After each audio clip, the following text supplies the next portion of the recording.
if I'm honest, I don't really have a name. The elves call me Ness or Nay, or Sapling in your woods. Ness is fine, because it's a lot of words otherwise. We didn't really need names in the tribe, other than Marlowe for friend, or Amal for mother. The last thing I remember of my mother was her pressing this into my hand and pushing me into the river. I didn't really realise it at the time, but she was saving 2 lives. The river carried me away and kept me safe, me and the thing in my hand. All I knew was the river, the moonlight, and the screams. And when I got home again, all I saw was black ash and rot. I knew why she did it. I wasn't supposed to have this. Anna was meant to be the next Amal. Maybe she'd have known what to do with the seed of a tree that's older than my mother's mother's mother. And the thing I carry, I know it's a person, though I don't know her name, and I've never seen her face. I know she relies on me. I think I'm the only one left. So we have each other, and since I met Xavier in the Penth, in the place where the elves sing stones into buildings in the sky, I have the Nosse Ambar too. So now I'm a leaf that's blown on the wind. I go where she calls, and wherever I settle, or fall, maybe something will grow.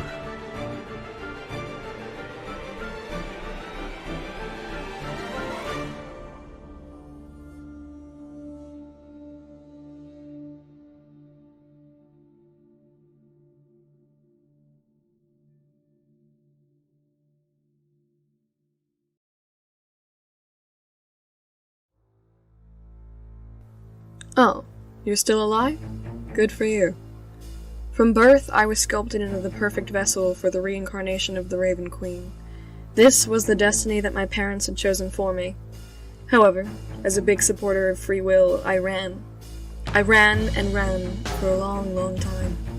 Her creatures pursued me at every stop. Every moment I took to breathe, they took to sink their claws deeper in my back. When I decided to stop running, when I killed the shadows that followed me, I received these tattoos as a brand. They are my story, my life, and her special little way of saying see you soon. It's not all bad, though. I get to hear music again. I've sailed on the ocean. I met some good people, a new family, new friends. I have new purpose, people that I need to protect. I feel alive again. I've been called monster. I've been called demon. More recently, Memento Mori. I have no qualms with monster. And if you think me a demon, trust me when I say that, to save the people I love, I would go to the depths of hell. My name is Nepenthe Erdu. Destiny is what we make of it.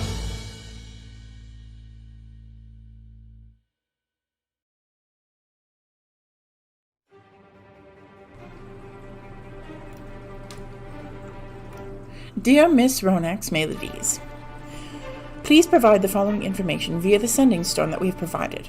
When doing so, please be sure to note out all the contents of this letter so that the record can be played back with the utmost accuracy. Thank you. Sincerely, St. Claudius Graduate Association. Full name: Ronax Linverno Melodies. Age: I am 23 years old and was adopted by Olam and Lena Melodies. Garb that you will be attending your graduation in: elegant leathers and a full corset atop a simple white blouse, presenting some of the fine craftsmanship of Thessalia, along with custom-made shoes and a coat that has been passed down in my family for the last 6 generations. Height and weight, so that you may be fitted for cap and gown. Oh, goodness. 6'4" and 220 pounds. A brief description of the invention you shall be presenting at the time of your graduation. A handheld Magitech-like cannon device that will send projectiles of varying potency out in a rapid manner that will hopefully aid in incapacitating. Playing Mario this whole time? Yeah? Yeah. I'm gonna have Vorax. Ronax is Mario, confirmed. Yeah. Okay, and we're on. Welcome back, everybody, to Chronicles of Lorei'an, where we go into towers that shouldn't be there, encounter time anomalies, and meet our real parents before them being taken away right in front of our faces again. Close. Because time. What monster would do that? Welcome everybody. We have a new layout. You can all check it out on stream right now. I think it looks pretty cool. I'll have the battle layout, and I'll make cameras be able to show up by next week. So right now we've got like a very rudimentary thing going, and I'll try to improve upon it more the following week. But right now, as we talk, our character arts should be like bobbing up and down. Yeah, I have to do some editing on the photos as well so that the names don't show up on the photo. But yes, all so cool. yeah, all of your classes and names and information are also now present on stream. Whoa.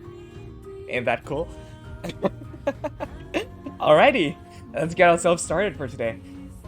Last time, the party of Noseamba ventured far into the deserts of Ruben Ridge, the Thordakian desert, having come across now their fourth ruin, right? 1, 2, 3, 4. Yes, the fourth ruin sent to be excavated by the Cobalt Soul and the College of Ashes.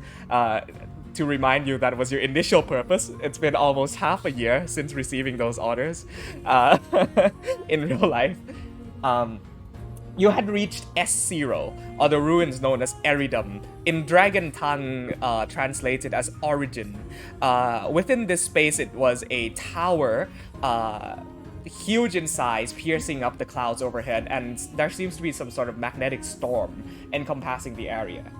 Upon venturing into the tower itself, you start noticing some very strange things going on. First is that time is functioning very weirdly in this tower. You found yourself skipping ahead into the future and back into the past, hearing echoes of your future self in your own ears before finding yourself back in the position where they were talking to you. And for some of the more extreme cases, a collapse in timeline where you had to vision an infinite number of yourself committing in an infinite number of actions across all space and time. Luckily, none of you were permanently stuck in that time loop, and you had encountered two researchers, one by the name of Viela and one by the name of Arax Nemanis, who had a child, and it would seem that that child was none other than our Ronax Melodies. It was then revealed, however, that her parents lived more than 1,000 years ago, back during the peak of the Siphanian Kingdom era. And that in their last-ditch effort to secure their daughter, as realm shatter was happening all around them, and it had destroyed the Laudesian continent and the land all around, decided to not pursue further research upon the magnum opus and instead decide to send their child forward in time by 1,000 or so years, as a last-ditch attempt to save their one remaining child. You encounter within the room of the magnum opus itself a terrifying abomination of a creature, seeming to be two creatures melded together through space and time, in which you realize that this creature that you had been fighting was the amalgamation of Ronax's parents, as the Eridum core resonated throughout, and the time dilation that had been present that day had influenced the time sphere within the Tower of Eridum itself, fusing them together into a chronomental of sorts. Before finishing off this creature, Ness was able to use his remaining store of Remove Curse to split the two apart again, sharing a little moment of conversation where her parents were able to interact with Ronax just briefly as the timelines converge past and present. Tears were shed and some beautiful emotions were had until finally the tower collapses and you are left standing in the middle of the Reuben-rich desert. Sun bearing upon your skin in the midday as if the whole thing had never existed in the first place. Vorax running through the sands had dug up a sort of dilapidated, broken down, and weathered magnum opus out from the ground. And Xavier, whose mind was linked to the chronomental at the time of their splitting back into two people, had awakened with a rather different attitude. And that's where we pick back up today. Naseambar, you are standing before a very wide and hot desert. It is in the midday. We are on now the 29th of Perrier, now closing in on the end of the month. And Xavier, you wake up in Nepen's arms. I guess that's where we'll pick up for your day. Xavier, what do you do? Yeah, I think I did it last. We ended it with the last session. Yeah, just recap what you Zero said. wakes up, looks around confused, smiles up, looks up in the fence and goes, "Oh, hey, beautiful." The Windows shutdown noise just plays.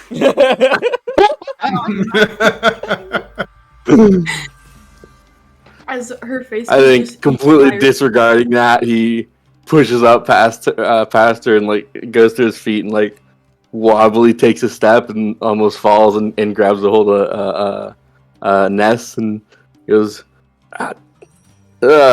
sorry, this is weird.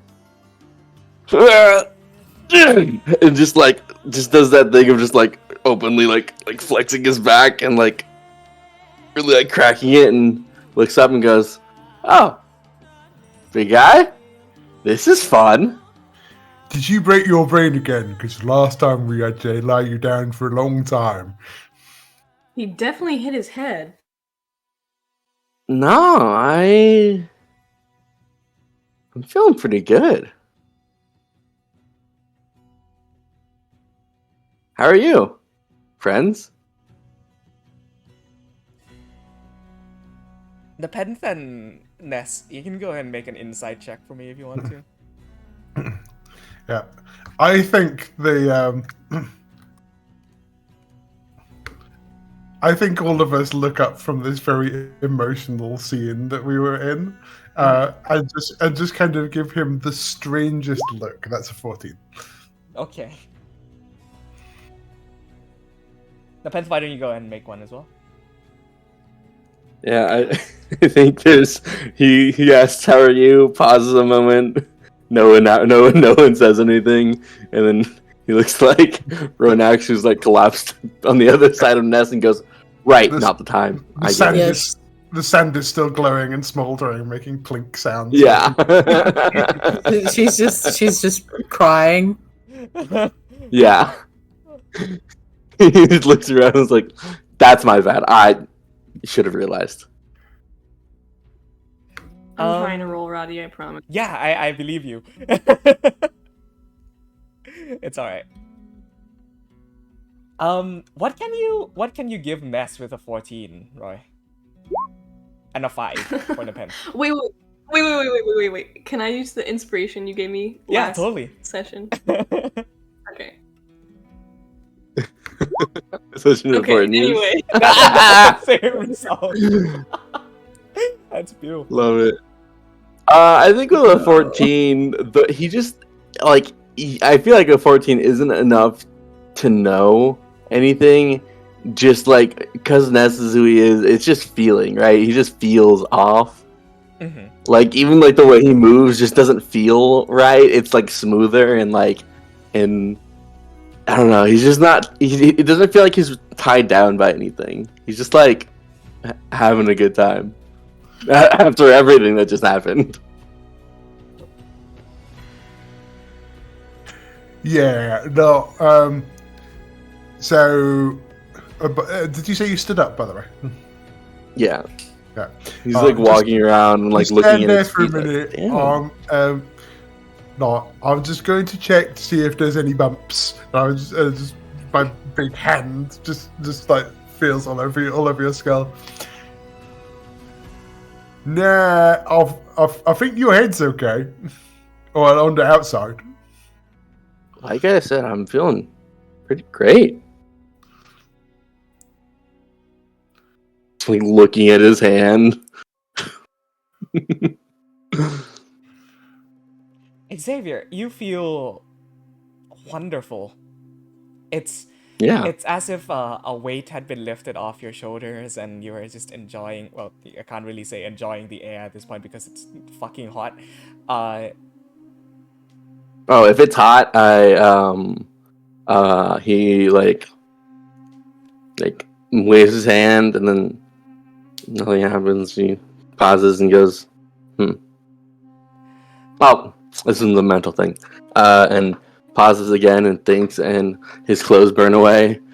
And they burn away, and he's just left like half shirtless, like in like a very like silken like open outfit that's like I think far more open and defines his like body structure a lot more, and like Xavier's like not strong, but like like track stars, how they still like look fit and like have abs and like they're like tight. You're lean. Like he's like that. Yeah, he's lean. Totally. Yeah. So he does that, and it's like it like leaves like his chest like open. And he's like, "Ooh, that's better. That whole thing was too constricting." Yeah. Is you hot? Because normally you wears more clothes than that. Deserts, heat, sun. You get it. Yeah. I'm just going to do a quick divine sense. Yeah, go ahead. Make a divine sense roll. It's not a roll, it's just a Oh, thing. yeah. My apologies. Which presumably doesn't do very much unless he's unless he's one of those types of creatures, or unless he's been affected by the Hallow spell. Uh-huh. Yeah, it doesn't pick up anything. He's just normal. Yeah. Well, we've been in the desert for a while, but I'm still learning stuff. Yeah, see? Learn new things every day. At this point, Vorax drags out the old sort of half-broken magnum opus out of the ground and just drags it slowly over to Ronax before like brushing up against her leg with the front of his maw.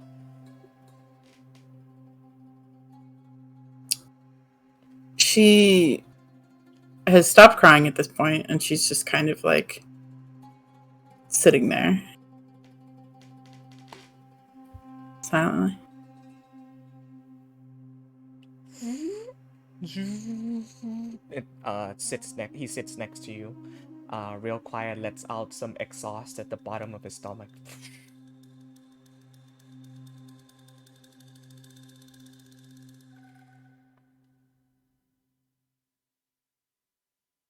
He looks in your eyes and just spins his head around a little bit. The expression on her face is very neutral, very just exhausted. Mm-hmm. And she slowly looks over at him and then at the magnum opus and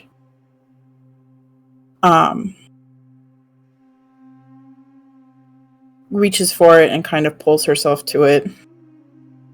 And I guess just sort of starts kind of absent-mindedly, without any real intent, just begins to like look it over. Make an Arcana check.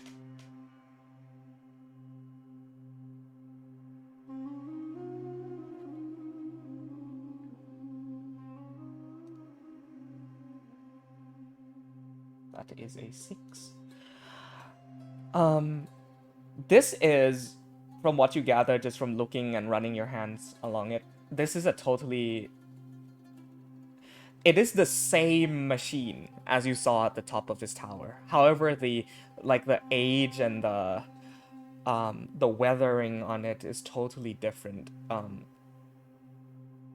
It's difficult to explain with a 6. You feel some bits of trickling energy still running off of it, but otherwise it is an old and broken machine. And how it was able to achieve the miracle of time dilation that formed the entirety of Eridum into an empty space is just beyond belief to you. How damaged is it? Very. Like we're talking shipped parts, scratched, heavily corroded.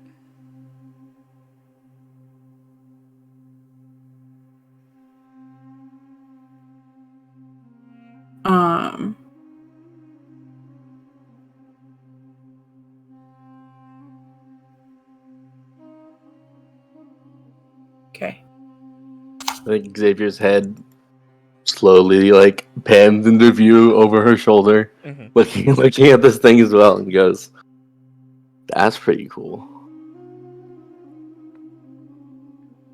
She just slowly turns her head at him and gives him a very like hollow stare, and looks back at the magnum opus. This probably won't do much, but I would like to use mending on it. Yeah. With just a little bit of basic mending, almost like applying very rudimentary first aid as you run your hands along, you're able to fix some of the scratches and tears that are on this the machine a little bit. Once again, it is just about as big as, if not bigger than you. And so it's almost like running your hands through, and a little bit of the aging disappears beneath the palm of your finger, the tips of your fingers, as like you see like little red magical energy flies off the side, and at least the parts that you run your hands through look to be fine.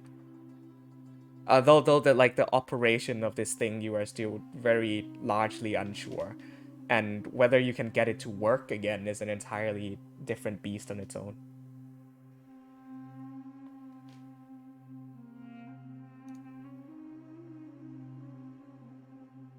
We need to take this back with us.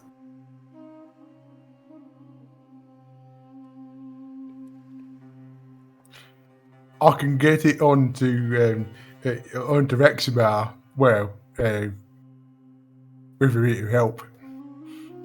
Speaking of Rexamar, hear a loud set of thudding footsteps coming up to like a gallop, as you hear dum dum dum dum dum running down from one of the sand dunes. Is Rexamar, and like Aiden, who is like hanging off the reins, going like, "Go, slow down, little guy, slow down!" And it fully runs into the party, and his feet like knock some of you over, and he just happily spins around in the space, and Aiden slowly droops down from the neck area, and just drops down to the floor, and he just goes, "Oh." Tried to get him out of the storm, didn't quite work out, and so I've been trying for the past 10 minutes to calm him down. You weren't gone long at all, were you? I didn't think about this prior, but this happens, and Xavier just goes, "You're still here?" Yeah, I'm still here. I mean, I'm supposed to be the guide. I mean, sorry, I'm not supposed to say that, right?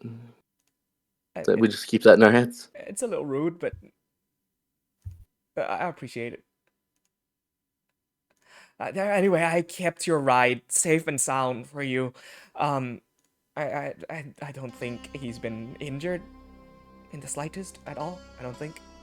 Like looks around, Rexamar. Yeah, totally fine. Thank you, Aiden. That was all I was going to say. Yeah. It's Snowfeather up there as well. Yeah, at this point she leaps off, jumps down, and completely plops into your chest, yes? And just her size knocks you to the ground, into the sand. She just nuzzles your neck and like. I'll try to tell you, Cressy, you're too big to do that now. I think you weigh more than me. Tails wag.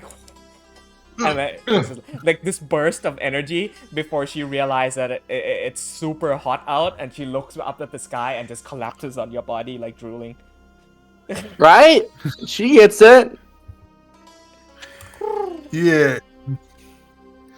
Yeah, only she can't really undress, so this is Cressy, go back on the dinosaur, because it's more shady up there. And she runs and does like a starting sprint and glides and flaps her wings, her frontal arms that are like wings, and flaps back up to Raxamar and perches herself onto the platform.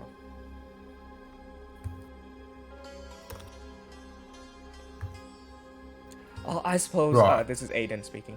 I suppose I should be asking this question, but I didn't think matters of business would be done so fast here. Were there even ruins to explore? I think those are Yes, gone. no.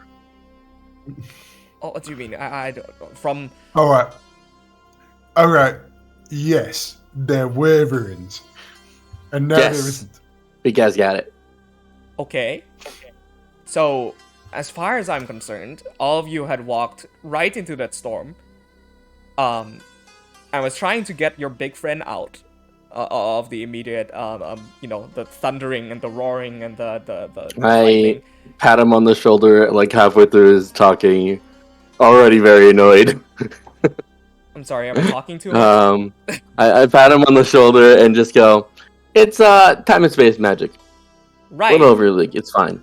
And I turn around and go, "So, how exactly do we want to get this thing out of the ground? We got to get up on the big guy. Sorry, not big guy, bigger guy. I mean, Like Levitate up it. to Raxamar. You can levitate it. That might be out of my league, but I'm down." Look up. well, nothing a bit of a rope and elbow grease can't solve, right? And he like just taps his biceps. I don't think you understand the logistical, mathematical aspect that you're looking at with that. What? We just wrap some rope around it and take it up to the Paraserathium. Do you understand what leverage and weight are? Yeah, I lift stones that size all the time. Insight How heavy check. does this thing look to me? It's about the size of Ronan. Doesn't it look like a massive metallic machine? It does. Oh, I don't just pick believe it this up. kid. make an athletics check. Please be careful. Yeah, I just don't want to hear these people anymore. I will cast 23. levitate as she tries to pick it up. Right. I can do it alone. Partway through the incantation, she just goes in and puts one like huge bicep out and just lifts the whole thing off the ground as bits of dirt and sand crumble down past it and just lobs it onto her shoulder.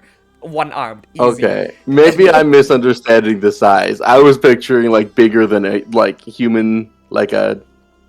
It's the size of Ronax, but it's just all metal. Maybe like half a C-scan machine, like half a CAT scan. Those things are huge. Yeah, Don't worry about it. I rolled a 23 Yeah, and that leaves this thing of like at least a ton. Nepenthe can do that easily. She carries a fucking claymore thing the size of China. Yeah, it's also hollow on will- the inside, so you know. Mm-hmm. I will say to you, and I'll look over. Rexamar, head. He brings his head down to step on. I'll just take this up into Okay. our little hut on his back. Alrighty. You take the 1,000-year-old time machine, question mark, up into your dinosaur mount and put it down right where the cottage is. And Aiden just goes, wow, okay, I guess we don't even need rope. Well, wherever you go, there's always someone stronger than you, huh? Yeah, someone. I get And it. he like blankly stares at the pen for a while and like shakes his head and like, oh, all right, where to next? I blatantly push past him while he's staring at the pants and like break his line of sight as I walk over and stand back on her XMR. Apologies, I must have been spacing out again. Yeah, no, it's all good. Yeah. When Steve is gone, I'm kind of. I think he injured his personality. Well, you know, he was kind Anyway, of. Yeah. we're going that way, and then I point in the direction of the. I know physically where the next direction is. Okay, so at this point you turn northwest. Which is to the northwest. Yes. And he like looks over to the northwest and says, "Ah, okay, all right. So looking on the map here, we should be going to S5 next, correct? All right. Is the 5 the little one that goes like the snake? Yeah. Yeah.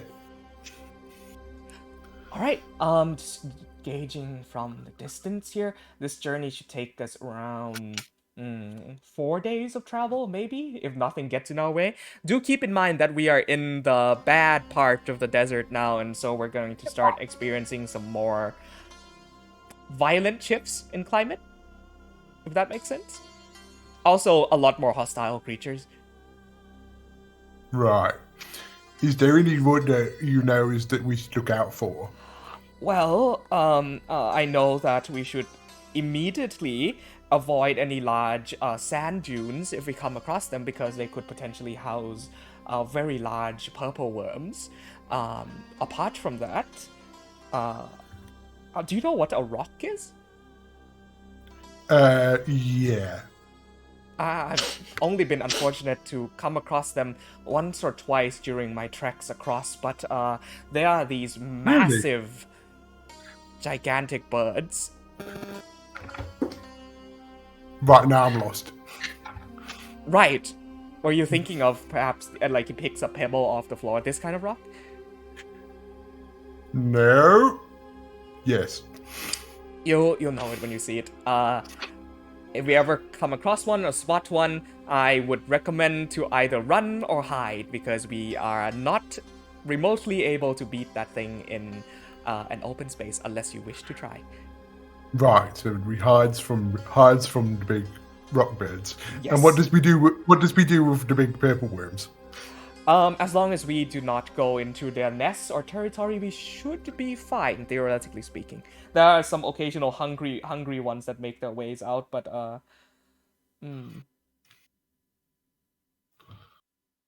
Right. Is there anything that poisons things like the scorpions?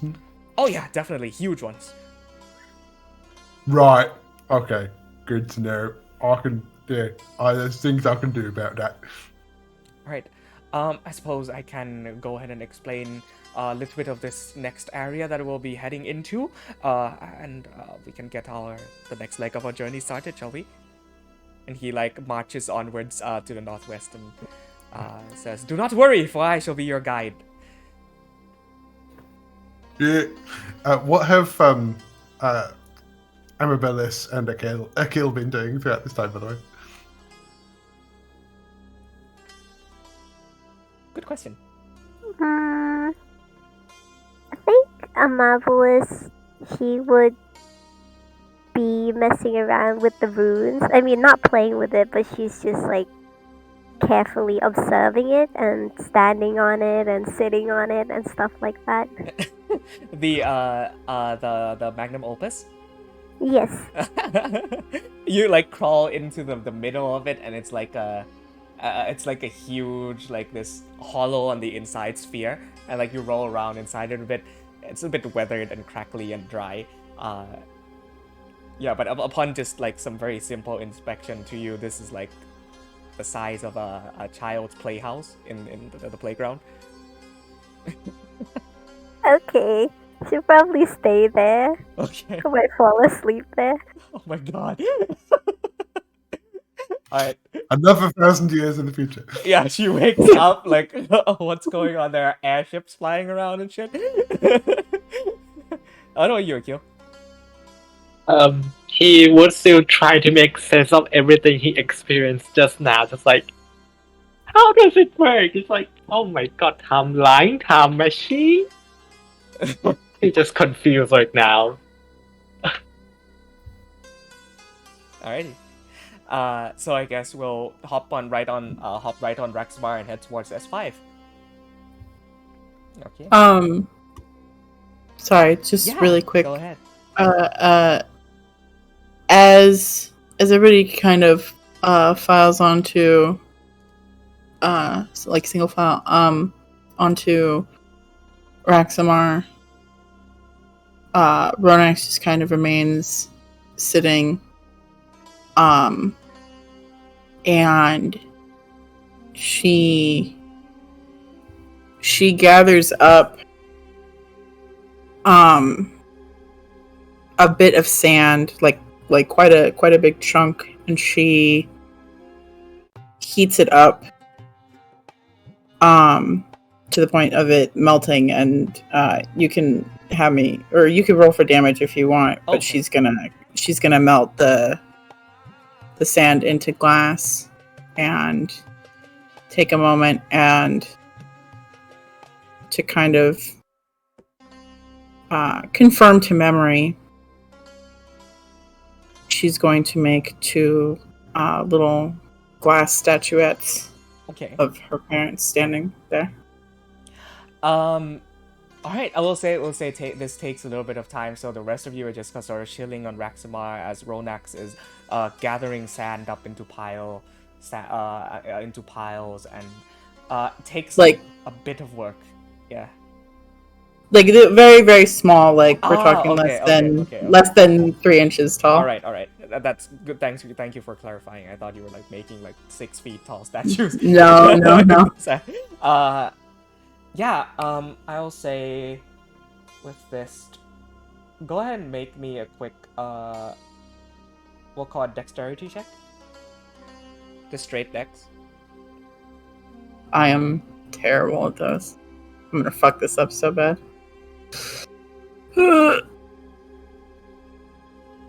11. You know what? Since the memory is still very fresh in your head, and that was obviously quite a bit of weight to that whole scene, I'll give you advantage. I'm probably not gonna roll any better. Okay. All right. So as this process goes by, you very carefully breathe flame into it, almost molding it into 2 little statuettes of Arax and Viela, the Manis. And I'm going to leave them there, Okay. just kind of buried in the sand. You. I'll Yeah. Go ahead. like standing, just like watching this. Xavier will just kind of walk up and be like, "You want something here to remember him by?" It's weird. It's a caring sentiment, but the way he says it isn't like. It's not as soft as the way he normally like. It's something like this. He says. You can see her shoulders kind of stiffen. Cool if not. And she turns around. Not terribly abruptly, but kind of holds her head up, composing herself. I thought that since the machine's no longer here, that at the very least, if I cannot bring them back, I should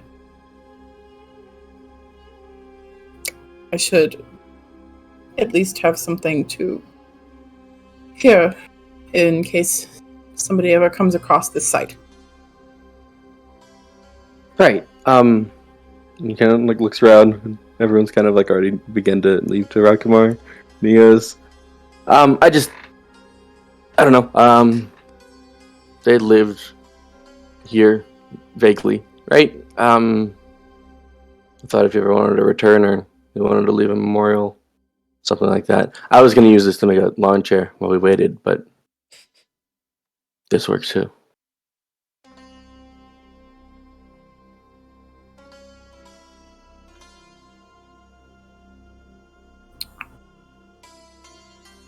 She just kind of stares at you for a moment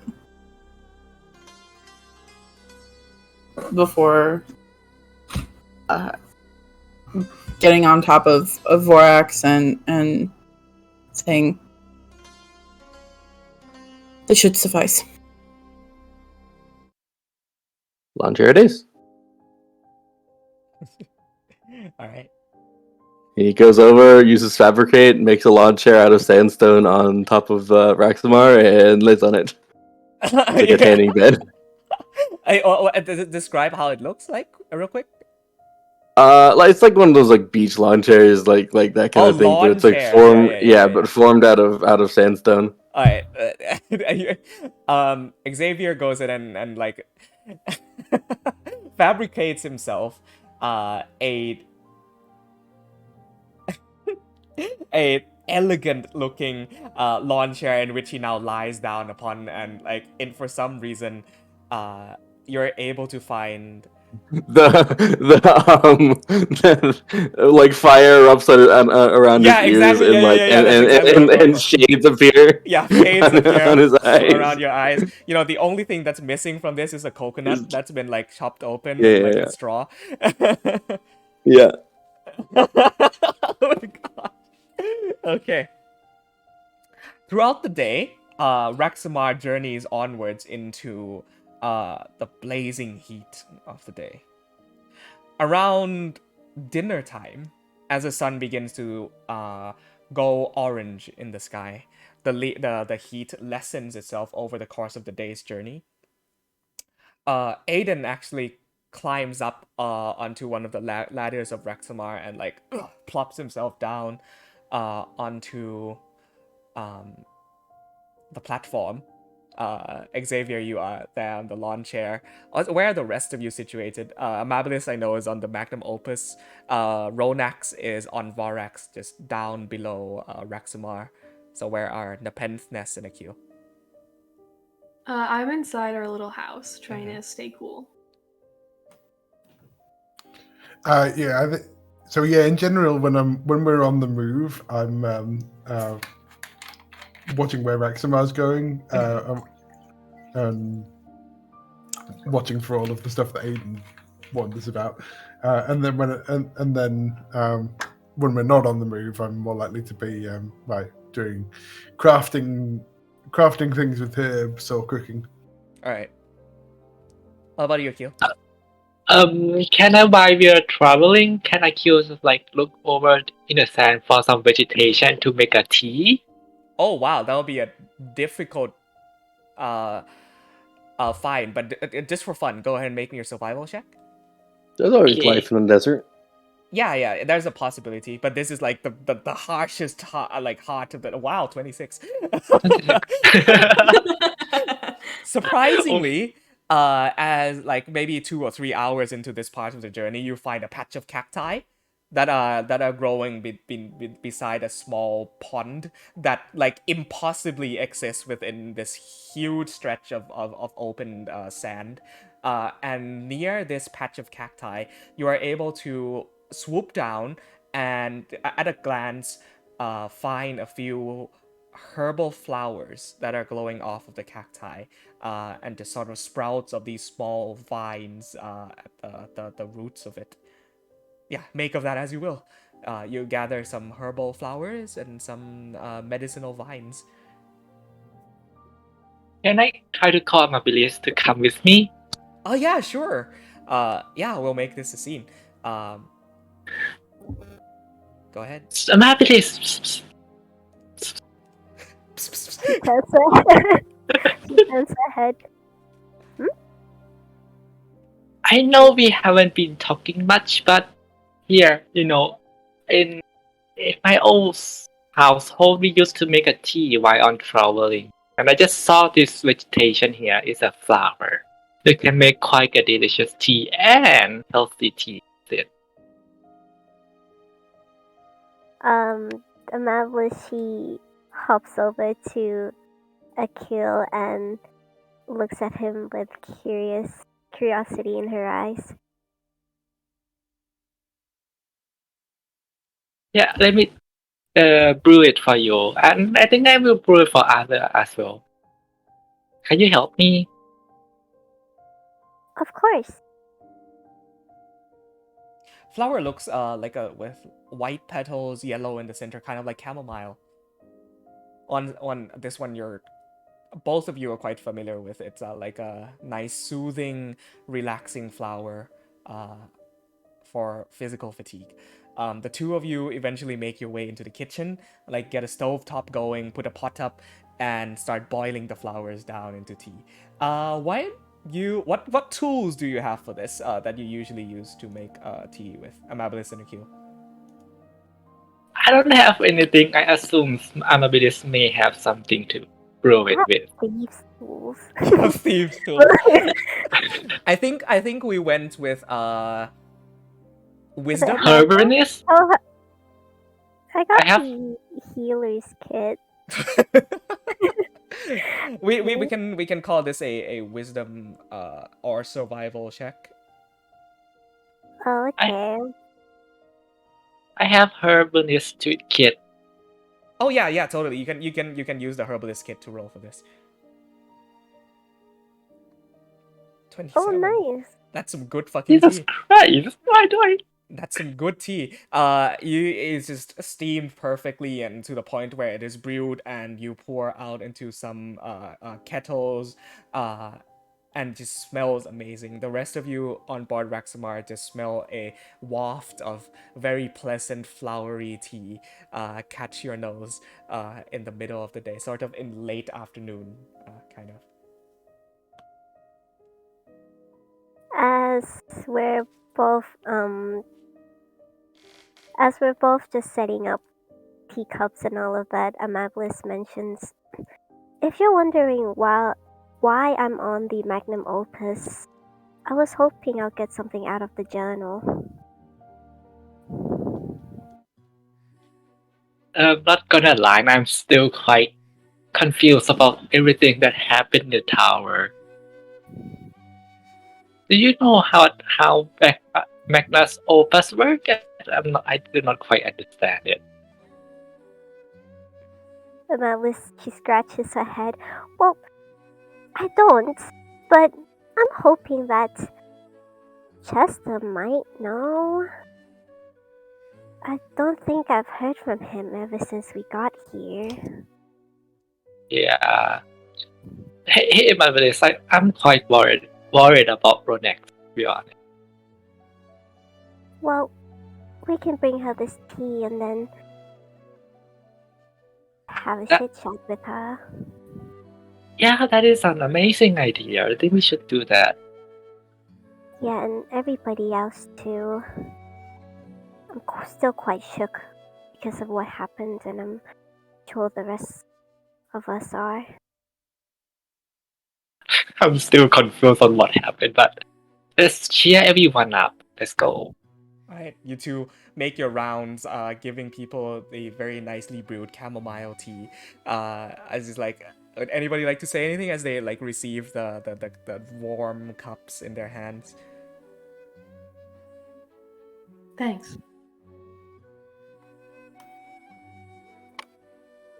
Oh yeah, these smells like them flowers. Oh, this is nice. Smell good and taste good as well. Catbird energy is good for the soul. You now come to Xavier, who is like shades on, like on the lawn chair. Living his life. Yeah. You look quite well yourself. Doing good. How are you? Quite alright. Confused but good. I think Xavier probably had the time with Fabricate to make like more than one long chair, so he points to like 2 long chairs that are open next to him. Can you join me? Can we get fan I mean, art of Avalis, Xavier, and Akil, like all three on lawn chairs, like on like tanning? Just chilling. Yeah, with shades on. that Holding would be tea so in their cool. hands. He pulls out. He doesn't have any actual shades, but he'll just be like, "I don't have any more. These are magic and fake. But I could probably make some later." Don't mind if I do. We still have Ronak, so I will give the tea to her. Alright. It's a bit of a struggle to balance the teacup in your hands as you have to climb down from Rexamar to get to Ronax, who is on top of Vorax, traveling beside. But the two of you do make it. You spill a little bit of tea along the way. But yeah, as you get to her, what do you do?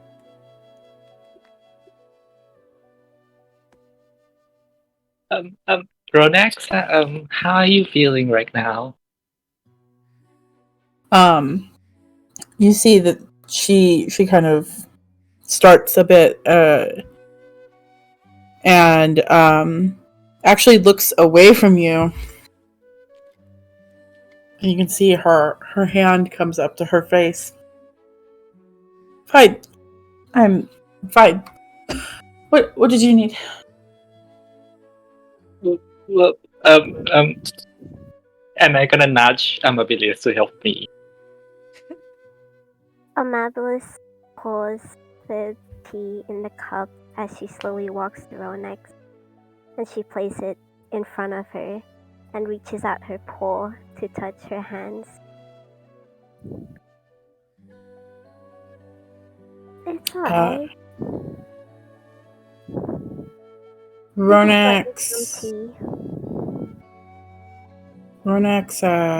so you're like reaching out to like grab her hand, right? Well, not grab, but just touches your hand with my paws.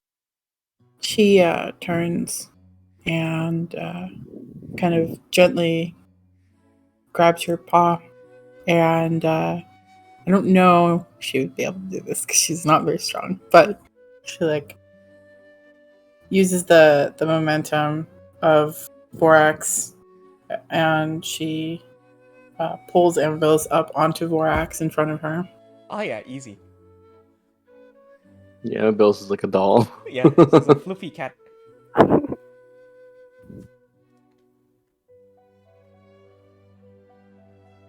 Alright. What does Ronex know about the magnum opus?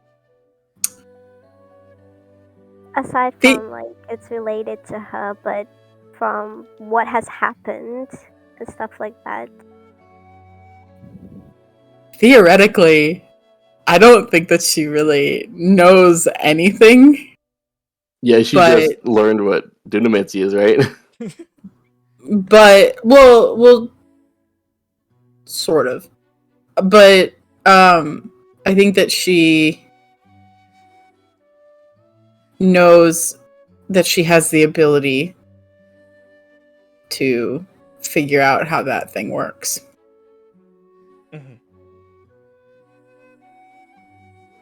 Alright. The day progresses.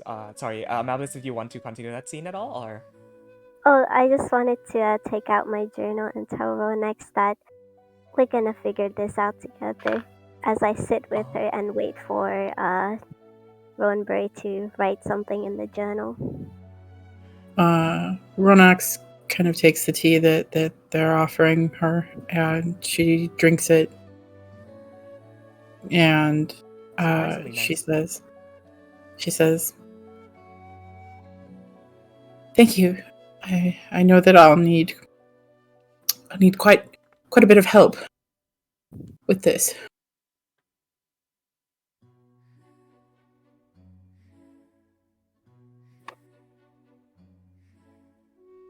She gives a big smile, and then she proceeds to just wait patiently with Ronex.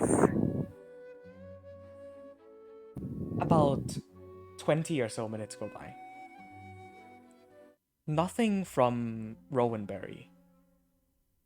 However, as the day progresses into late evening, coming now into night, apart from like basically the events of the tower that had now basically filled itself in after the fact, you watch writing now start to appear on the journal. The night grows cold. We huddle together for warmth. Unbearingly cold. I can see my breath in front of my own face. This is probably the coldest night I've ever experienced in my life. Hopefully we all make it through. 29th of Perrier. Current year is 517. 517, thank you. 516. 516 RE. So it seems to be an entry for tonight. Ooh.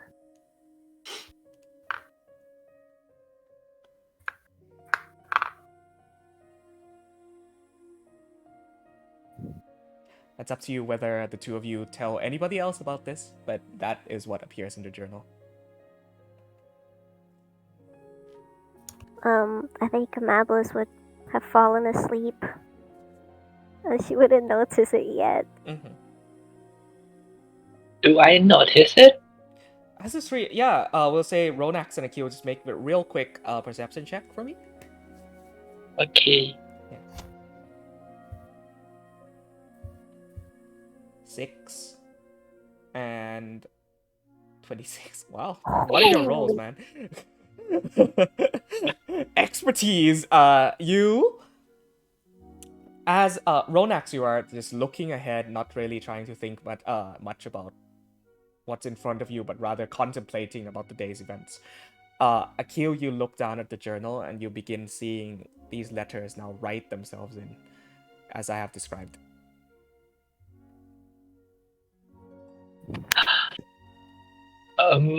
He gonna kind of panic because usually at night is usually cold, but if it is extra cold, maybe he doesn't know anything what it. Oh my god! All right. Panic.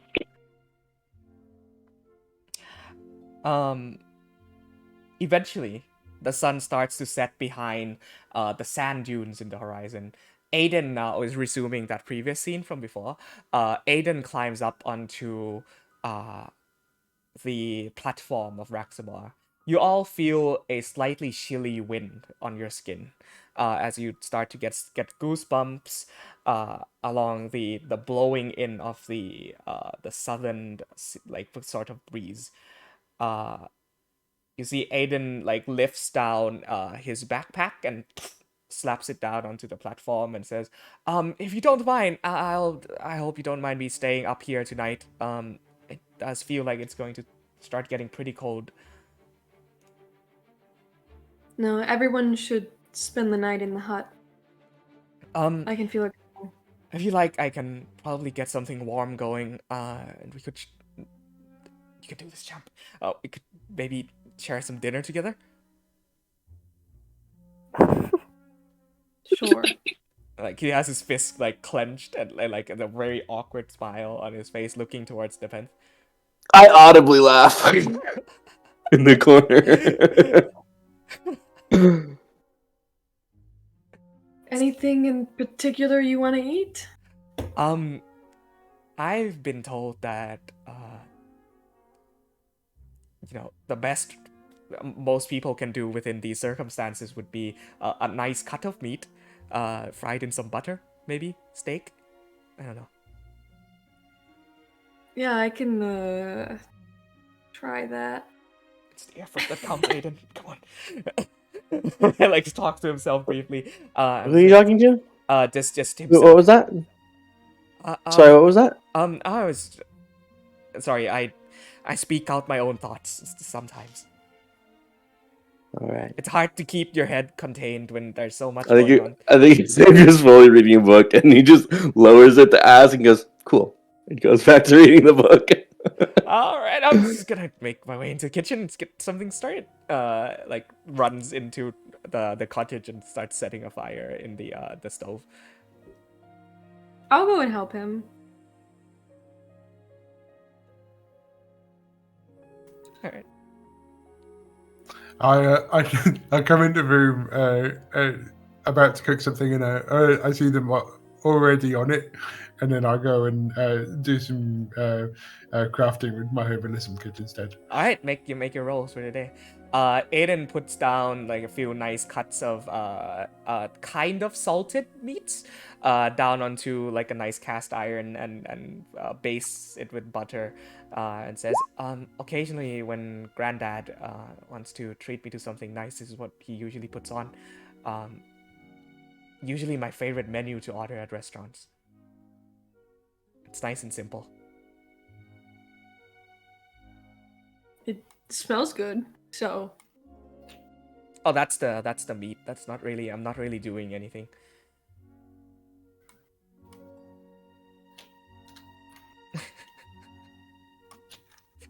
Great. Anything I can help with? Or you seem to kind of got it. Yeah. I mean, probably take this pan away from me and start getting another one going, maybe. Okay. I should warn you, I have a habit of burning things when I cook, so. Oh no, I'll be fine. It'll be good. I'll just be back here. And like he like very nervously like wipes sweat from his forehead. I will try to sear this steak. Make a survival check. Oh god. Is it like an actual oven? It's a stove. What are they working with?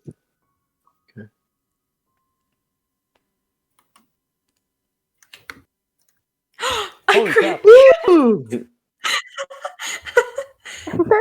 You're proud of yourself. Aiden like eventually peeks over your shoulders and like goes, "Wow, that's." As you like take the piece of beef out and puts it onto a plate, resting it, you like sprinkle some salt and pepper over it, and that looks delicious. There's like a sprig of thyme that I found. Yeah. Just decoratively put on top. You seem to have more of a talent than you initially thought.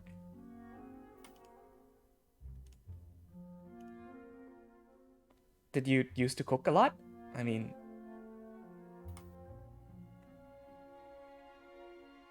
Oh, did Rara freeze? Yeah, I think so. Rara froze. It's not showing up on my end. No. Roddy, I just physically can't like this kid. I'm sorry. Yeah. It's totally up to It's you, man. painful to listen to him. Yeah, he's an awkward teen. Just happens to know his way around the desert. We'll say the scene in the kitchen continues as Rara, is devoured by the internet gods. Yeah. We'll say everybody gathers around like a nice table on the inside of Rexamar at this point. Nope. Oh no, okay. Nope. Back on the outside. So I guess settling down for the evening, is there anything that anyone would like to get done? Xavier's looking over the book. He's considering I've been studying this for a couple months. Okay. And we just had the biggest experience with Dunamancy probably anyone has ever had in this time era. Mm-hmm. Am I at the point where I'm able to kind of understand the magic within this book at all? To a better degree? Make an Arcana check.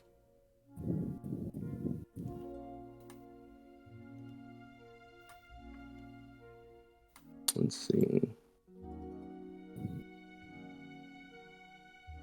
27. Oh wow, that's some high rolls tonight, guys. Is it the level 9? Is the increased proficiency bonus? Is that it? I don't know. Maybe.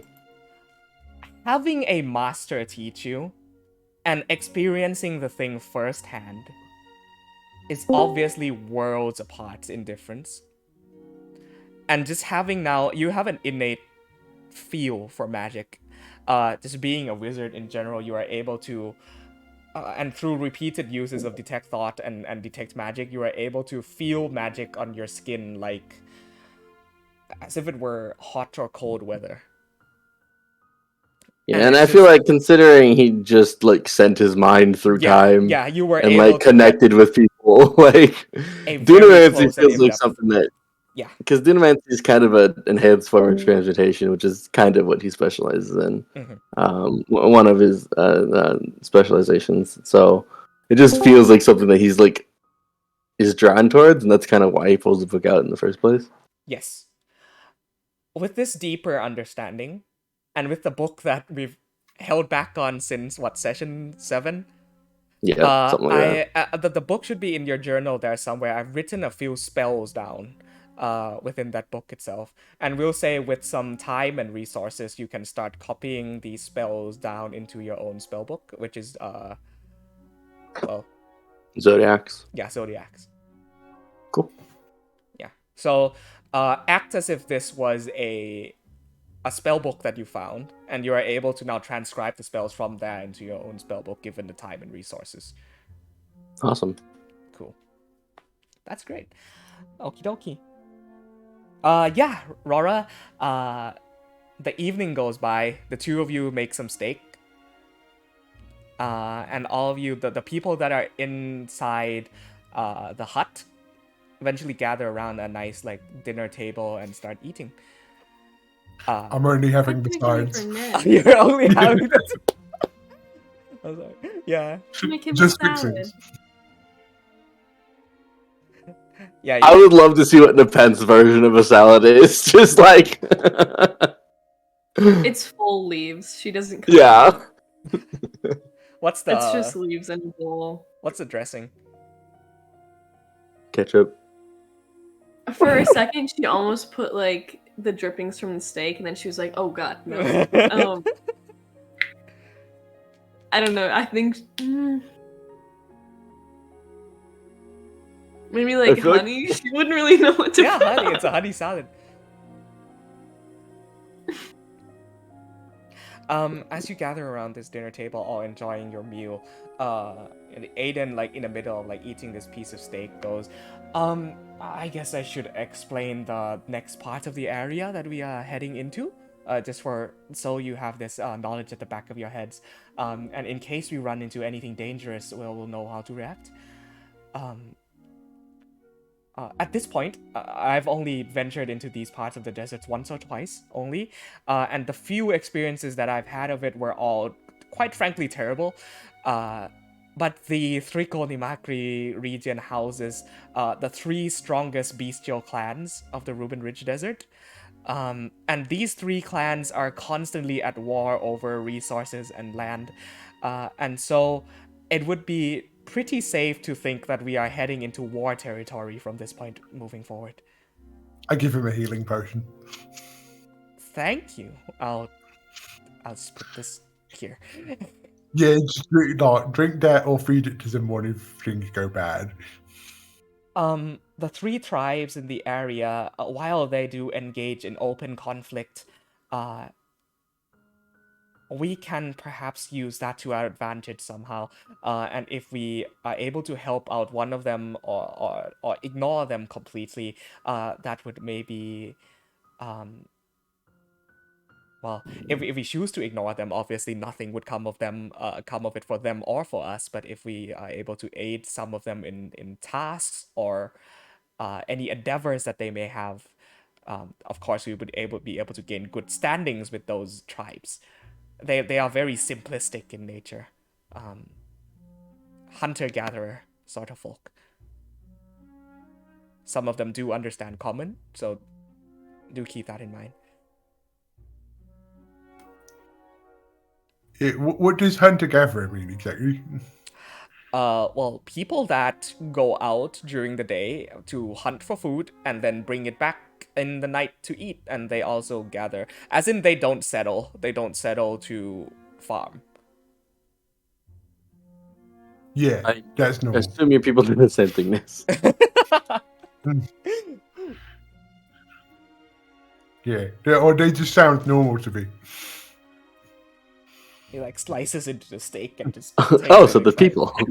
Oh, so the people. Got it.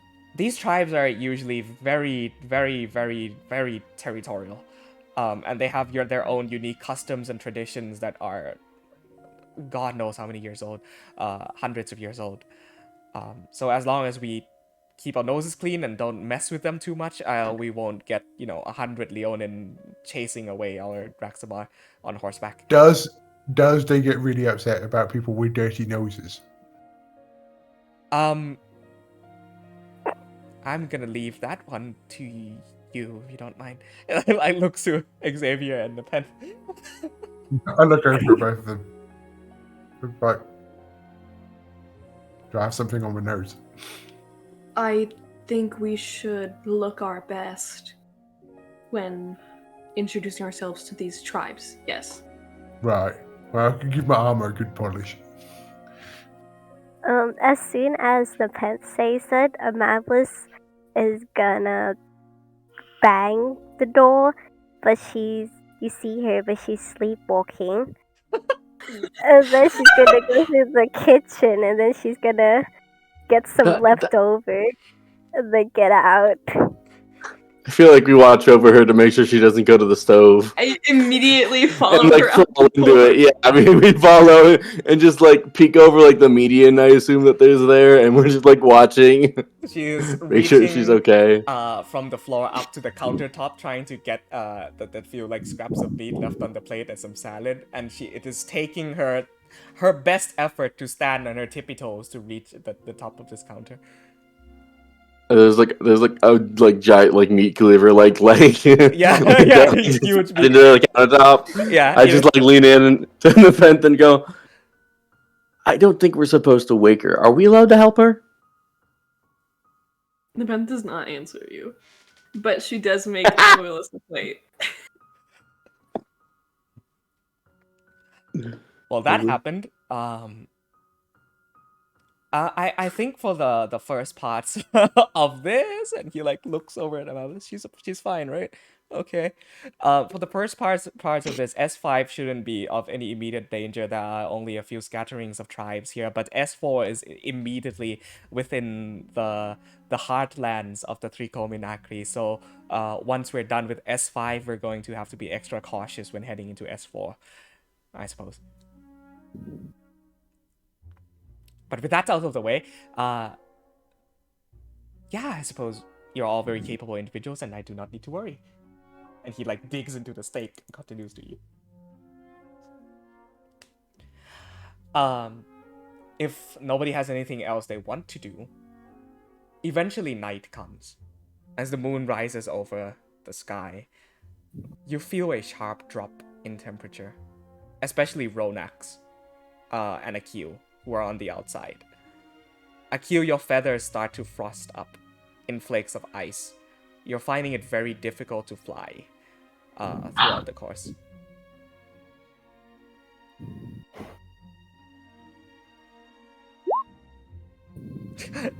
Exclamation marks.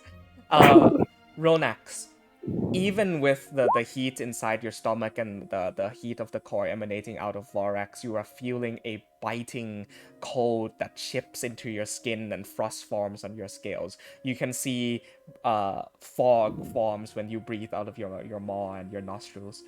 It is getting colder than it has ever been here in this place. She would have a fire going. Okay.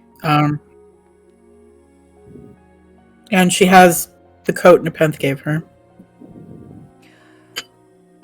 Ness. As you are leading Raxamar forward, his pace slows down. You see heavy puffs of, like haze puff out from his nostrils, suggesting to some form of fatigue, because he has been traveling for, 4 straight days now? Yeah, He's also cold-blooded, right? Yeah, I think we might need to rest here. Also, yeah, can I make a medicine check? Yeah, please go ahead. Can I assist?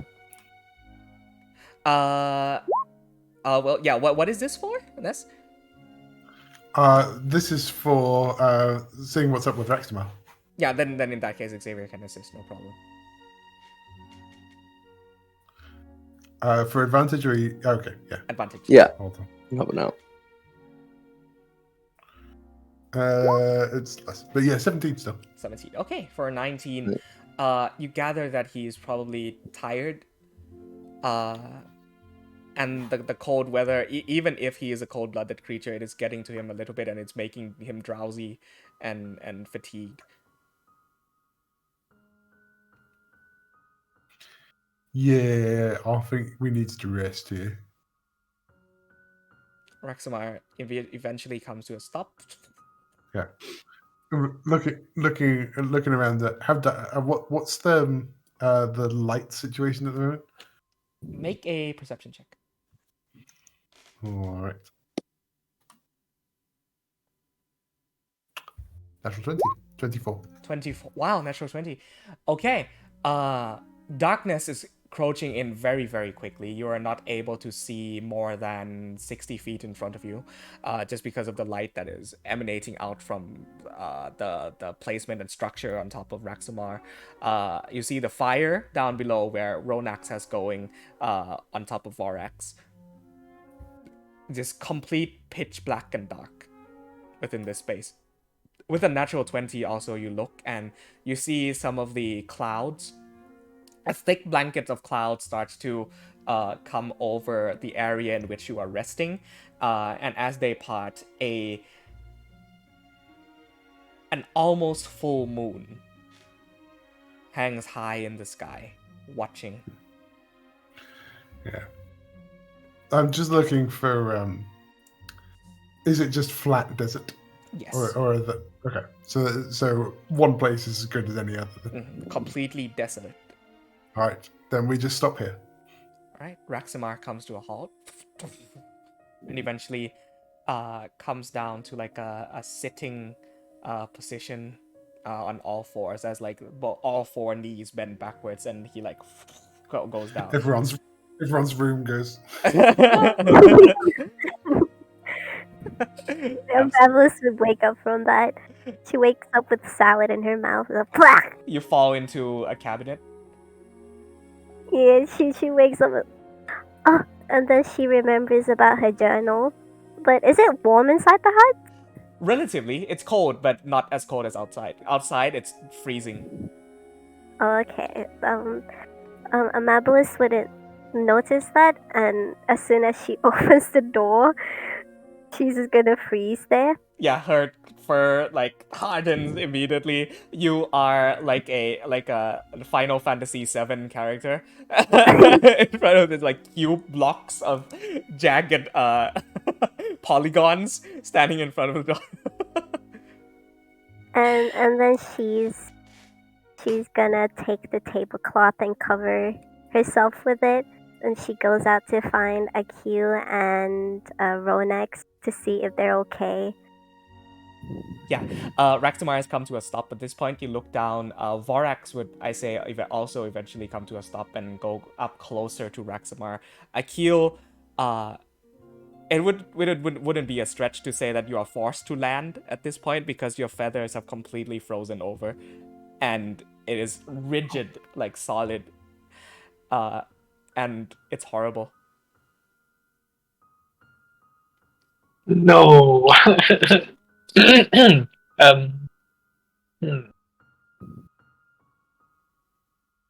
But yeah, for the most part, they are also experiencing the same cold you're experiencing, but they are not showing any signs of immediate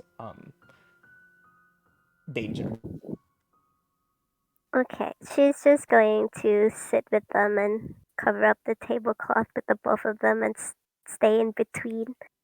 Okay, this absolute like mochi of a cat, like cloaked over. You are down, not on the platform at this moment, correct? Alrighty.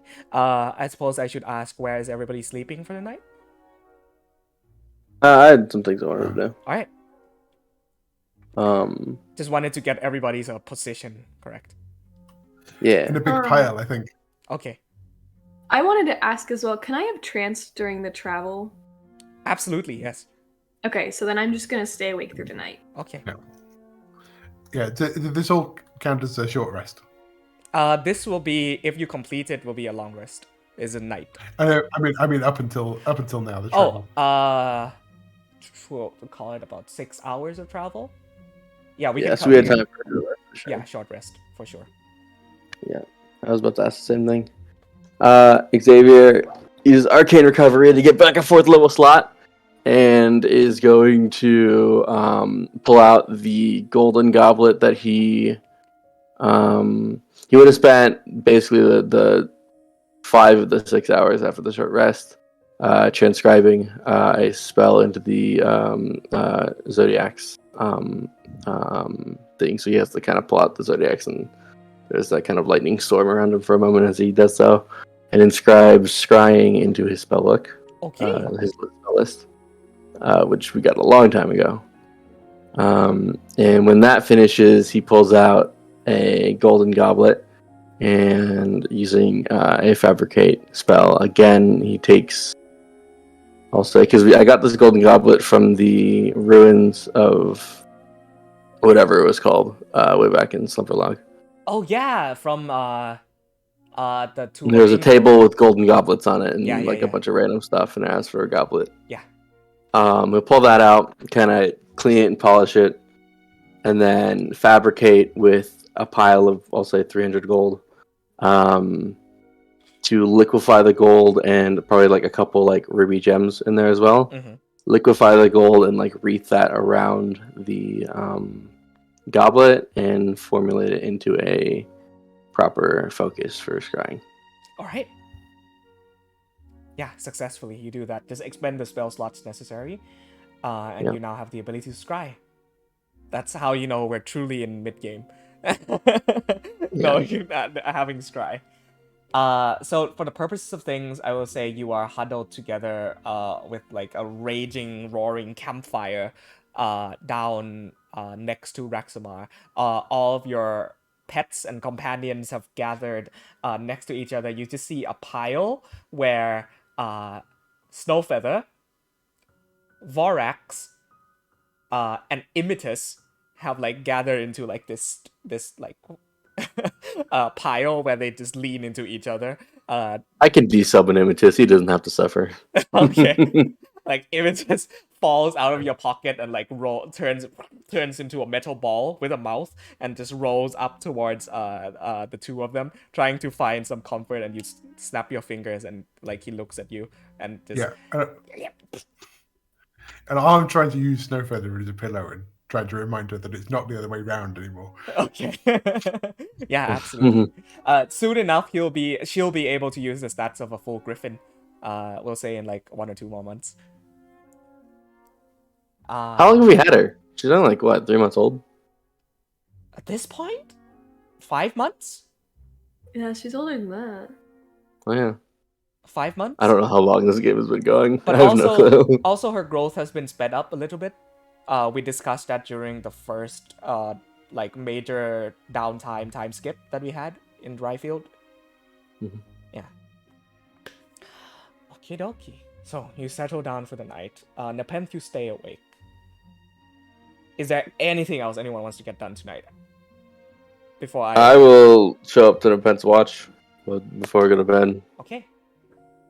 Let me sort of just get a scene going for tonight.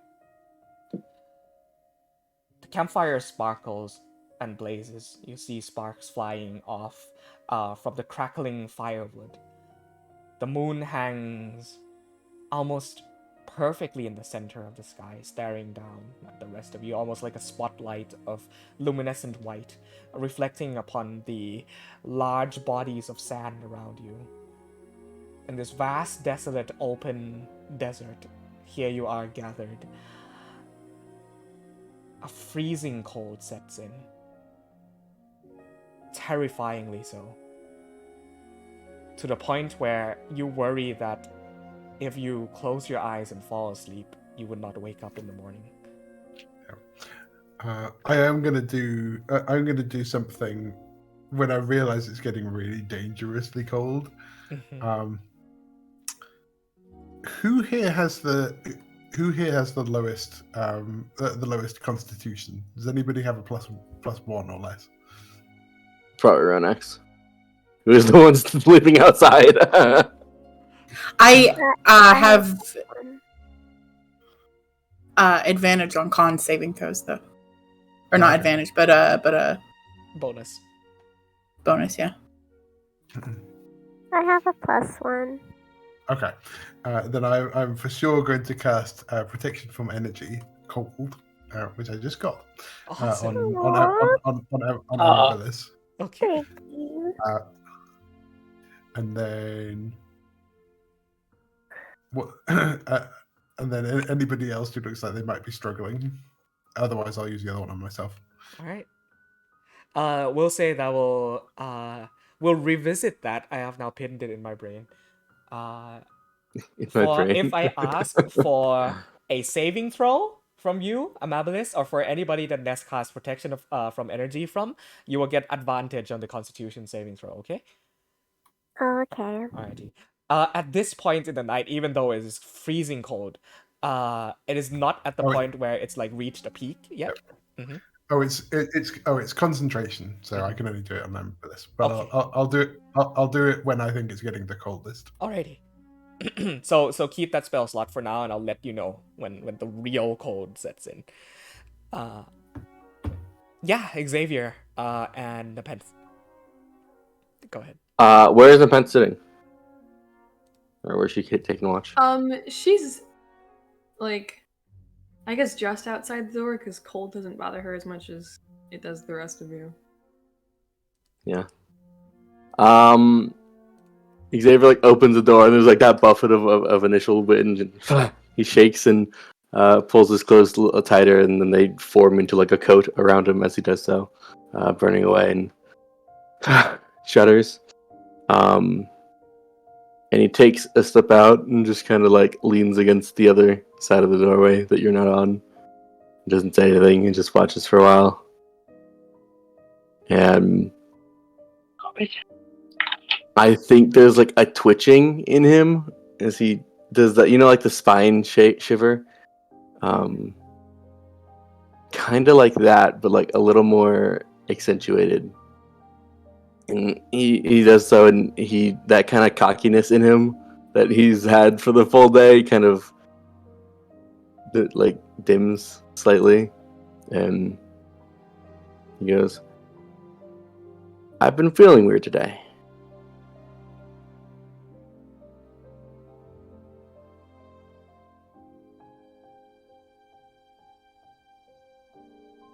Does not reply.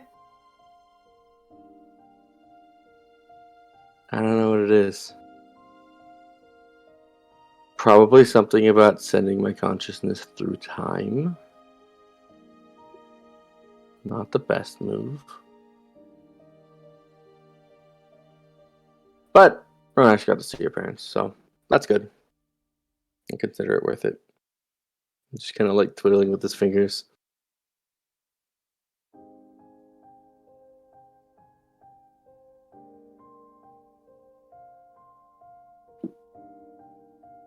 She stands, and walks toward you as if she's going to enter the hut. I'm I gonna stop have her. nothing to say to you. I have plenty to say to Xavier. And she'll enter the hut. Pass him.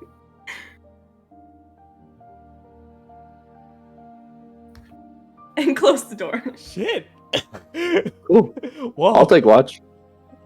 Okay. All right, Xavier. Make a perception check. Cool.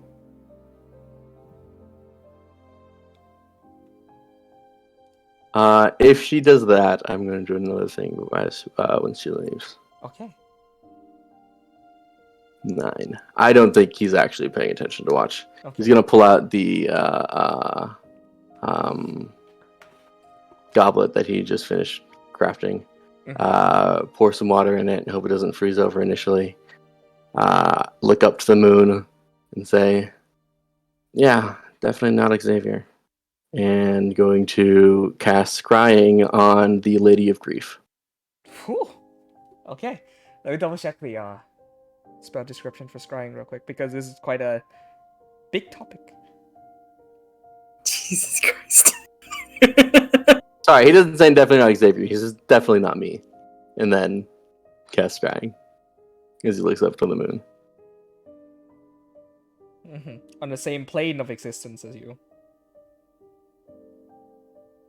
What happens if it's on a different plane of existence? Nothing. You try your best to concentrate and form thoughts and images in your own head, and scrying almost like your vision travels through fog and haze, and it's just nothing. It goes up and up and up and up into the skies, but then it reaches a point where it reaches an invisible wall and is able to go no further. I fucked myself before. I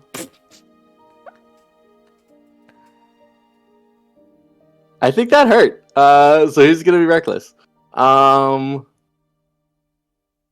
Therefore, I get to blame Rora for this. What do I'm you being do? gaslit. I'm being gaslit. I don't know. He's open. He has a certain level of opening his consciousness to things. Gonna try to open up to a conversation if she's willing. Totally cool if not. Because we're a couple days from a full moon, right? And that helps. Yeah. You close your eyes and focus.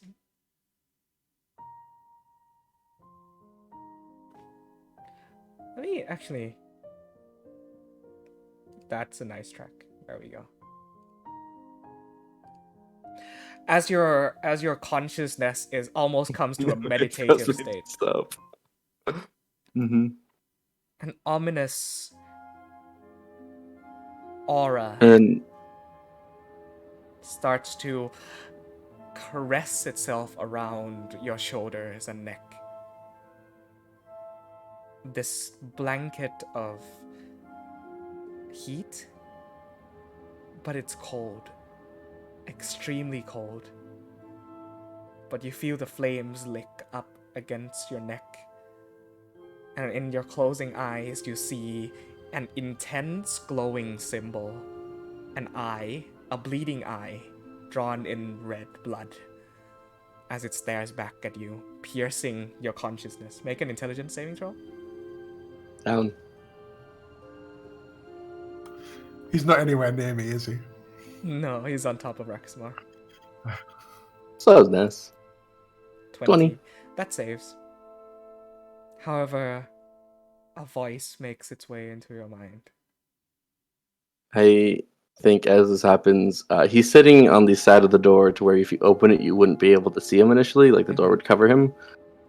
Just gonna absentmindedly drift one hand to the door so he can feel it open if it does, and reach the other hand behind his back of his head, and just untie the mask. Explain why I shouldn't have burned you to a crisp of cinders right here, child.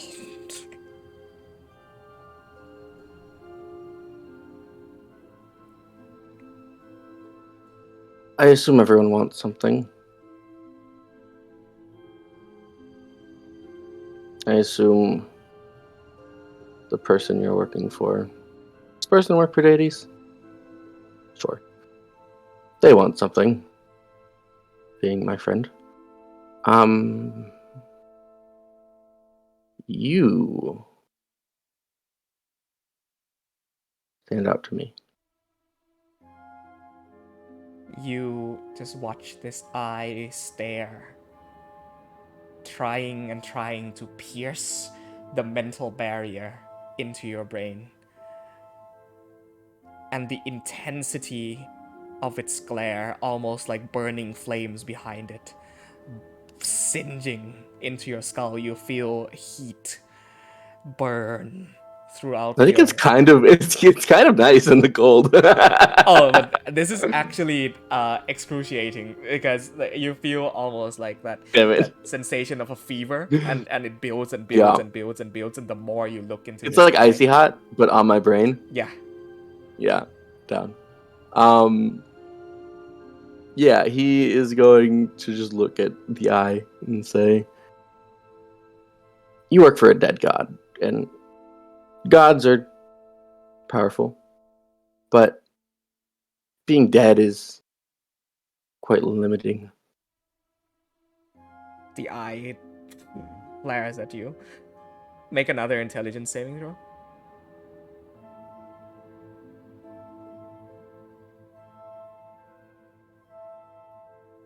Ooh, 13!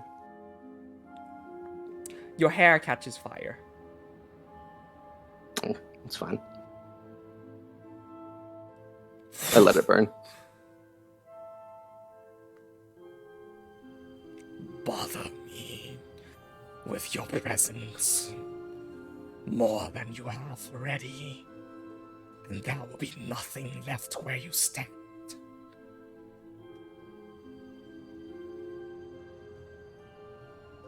Okay, I don't respond to that and continue speaking. And continue. Life, when you can live as long as I can, theoretically speaking, holds so much more potential. Right. You take 9 points of fire damage. Cool with it, I'll let it burn. Fire curls down from your hair, down to your neck, down to your clothes. It singes, it burns. Stop! The eye stares intensely into your soul, as if waiting for you to get to your point. Whether you like it or not, you're a lackey.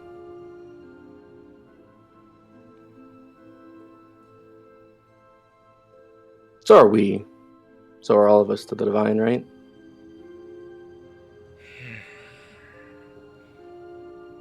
No response. So, if you're the lackey to a dead god, it's a limiting position. I'm sure you want more out of life. You take 3 points of fire damage as this booming voice thumps into your mind. Get to your point, you insolent one. Waste my time no longer. Fine. To the point. You're on a losing battle. I want to help. Help how? What do you want? He looks up to the moon and says, I've been at this half a year. And I can contact you and do things I think most people would think impossible. You've been existing for a millennia and you're still stuck behind her power? I mean, what is she? She's eternity in a being. She is death and still stuck behind a veil. Blood. So, 6 months, eternity, that I still have an eternity that I still have before me. Blood pours out from the eye like a waterfall. Splashes into a puddle of red in the shadowy pocket that you find yourself in. You take 10 points of fire damage. Repeat the intelligence saving throw. Okay. Ooh, 12. Like wrong good. Your body fully ignites into fire. Cool. Okay, somebody burning smells really bad. You notice this as of right now. I will cast. I will say. Let's see. I want to cast Absorb Elements first of all. That absorbs a brunt of the fire, and then Levitate on myself to just bring myself up into the air of the coldness and let that kind of relish over the burning and kind of consume that fire and say, just think about it, and cut the connection. Before you cut, she says, swim not in that pride. Oh, I will be so happy, overjoyed. Once that prideful mouth is melted off your corpse in 2 days. And cling! The connection cuts. You find yourself back into your own sitting position, fully on fire. Yeah, well, like sorry, I think he wakes up just like hands down to his side, just like floating into the storm of like cold, and just letting the night cool him, and then puts on the mask and puts back to his sitting position. The fire does not go out. I run outside with a bucket of water. You take 6 points of fire Dump it. damage. Me? No, Xavier. Oh. At this point, you reach him. And you splash the bucket of water onto him. It does not go out. Okay. Idiot, what did you do? I'm gonna say one thing to you, Roddy and Fiams. Also, at this point, it is starting to hurt. Yeah, I know it hurts, but I want to say one thing. Of course.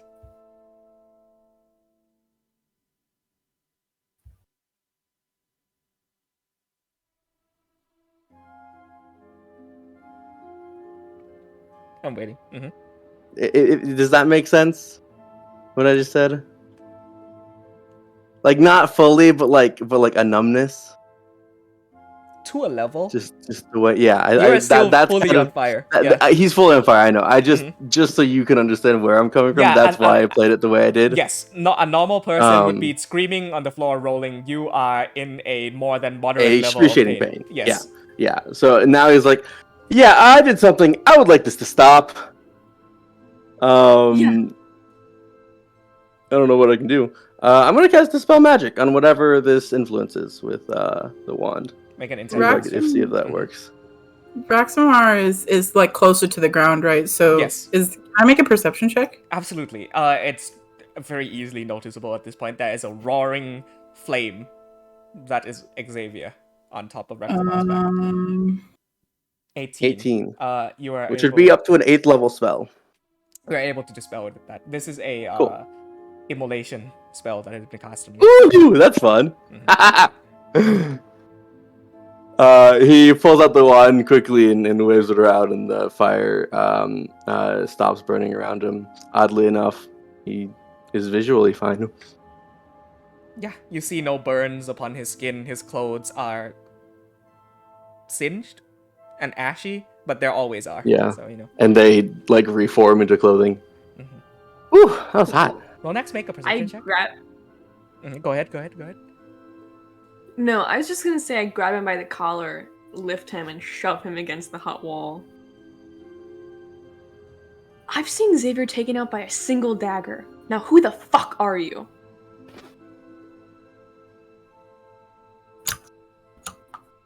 Xavier? Try again. Here. And he will pull out of his like temple the memory of what he just experienced and say, Ira! Here. I'm gonna hold it out. I will just observe it. the conversation with the Lady of Grief, and he waits and says, "You said I wasn't him. Tried to do something only he would do, and he is me." I agree, it's stupid enough for him. Yeah. Way to mention to the Lady of Grief that the god she loved is dead twice. That was really smart of you.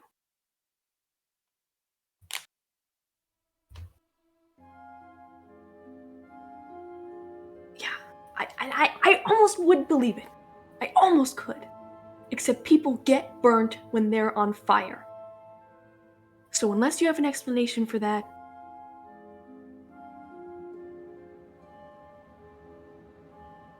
Not one I can say.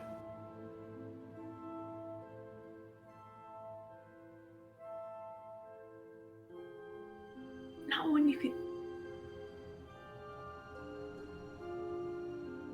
I traveled into a desert where the one god who wants me dead is most powerful, and the only god who gives a fuck about me is at her weakest. For you. And now, you can't say. Saying's difficult. Pull out the mask. Like, Can I? Yeah, pull it off. Can I pull Roar into Channel of Secrets? yes. See you in a minute, guys! Are you gonna stream this? Right. I don't think. I don't know. I don't think so. All right. Have fun, you two. Shit. Yeah, be right back.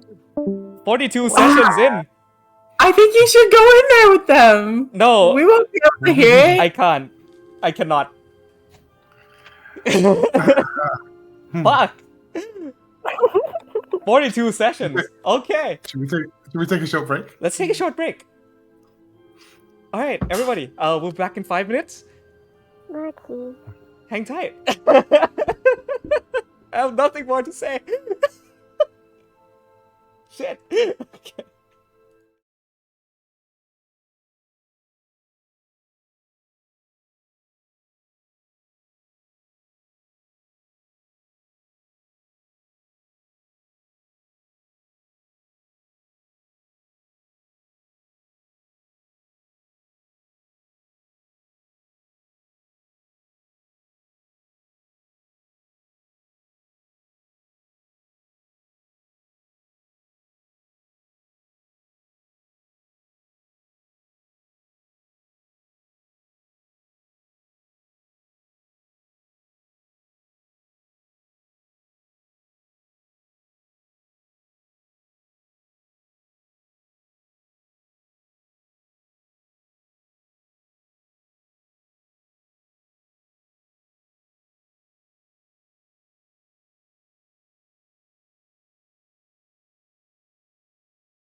And we're back. All right. As Xavier takes off his mask, the two of you are left standing, sort of in front of each other within this cold night. The spotlight of the moon almost shining down onto the two of you on Raximar's back. Please go ahead with your scene.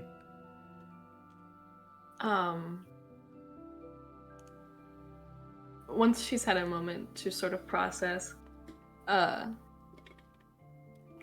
features soften, and she releases the front of your clothes, and just she puts your mask back on for you, and just says, "You can ask me 2 questions."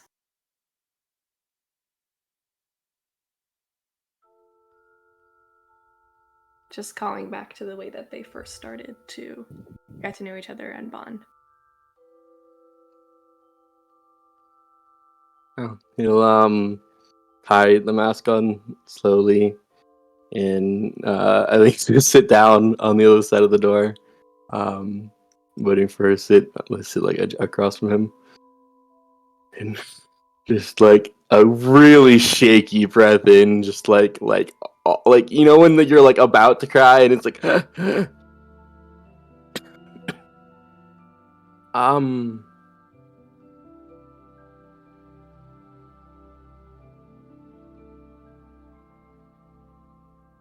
did you have any siblings?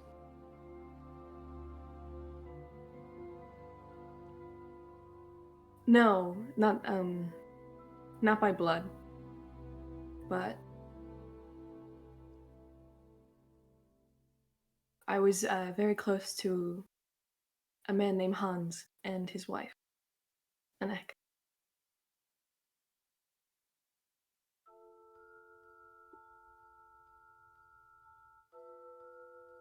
I feel like I always wanted siblings.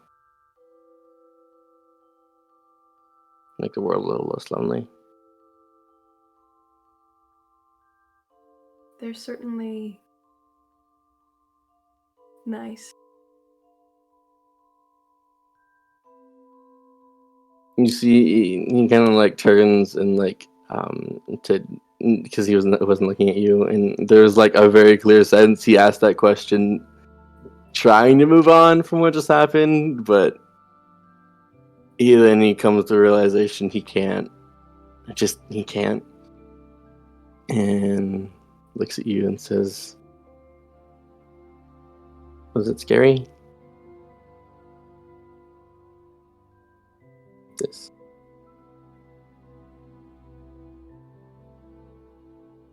Do I look like the kind of person that gets scared?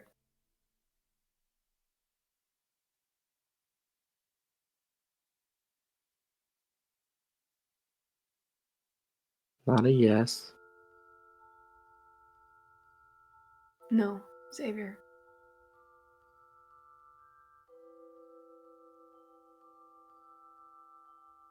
It wasn't scary.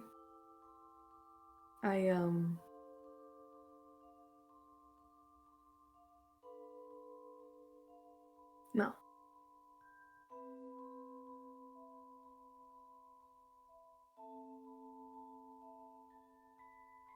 He just goes back into the sitting position, looking forward. Sorry. I don't know what's going on with me.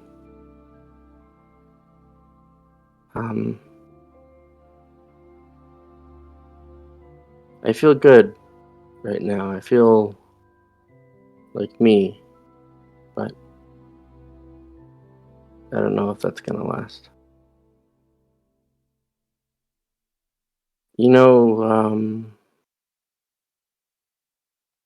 the whole rift in time and space. Yeah, I was there. Yeah, that one.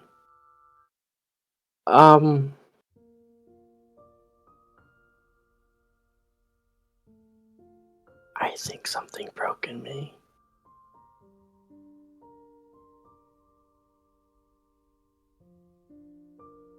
And I don't know if it was broken all along, or if, if I just hadn't realized that it was broken, or if this is a new tear.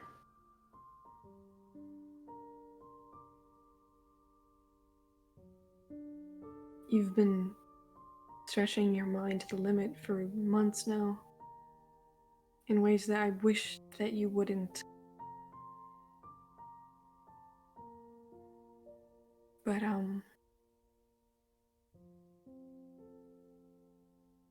if you're talking to me, honestly, and it's you, as I believe that it is now, I don't It think was. it's broken all the way. That's the thing. Today was me. Maybe not all of me, but I was there, and I was present, and I can think back to it, and I remember how I felt, but not liking it.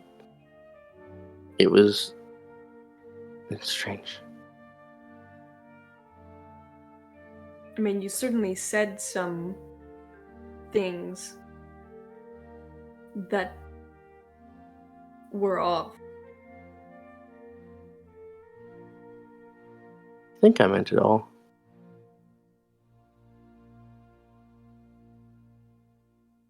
Thanks, and I don't think I feel like the "Hey Beautiful" moment is lost to him, because he just purposely locked that one away.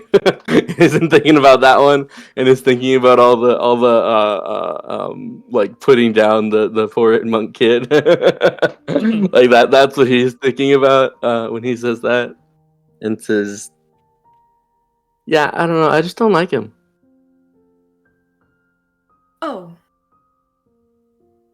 Right. Well, I mean, Maybe I was a little too harsh, or maybe a little bit kinder to him would be good. yeah, I should apologize. You can just say you hate your head or something. What was that? You can just say you hit your head or something. Yeah, I'll just say bad day, time and space, opening apart, something like that. Yeah. You hear I'll from say. down beneath Rexima. Sorry. Bless I mean, you. is it just me? Yeah, it's just you. But Okay. we I'll say things we don't mean. So anyway, I slept during the day, so you should go to bed. Yeah, maybe. Weird thing about being set on fire, it kind of wakes you up. A I little can bit. knock you out if you want. I'm like, would you mind? It's kidding. Oh, I was. I don't know how far we want to take that joke. That was my attempt at a joke. Yeah. I was trying to add to the joke, but I feel like then it was taken too far. Okay. As maybe. I was nervous. Yeah. I thought you actually wanted me to hit you. Yeah, I felt like I should have put a stop before that. Actually, we take that too far. Well,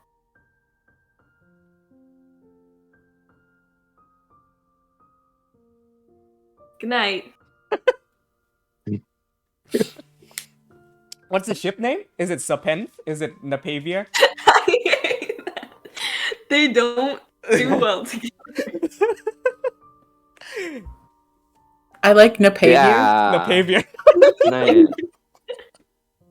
He does his nervous finger guns again as he gets up and goes inside and night.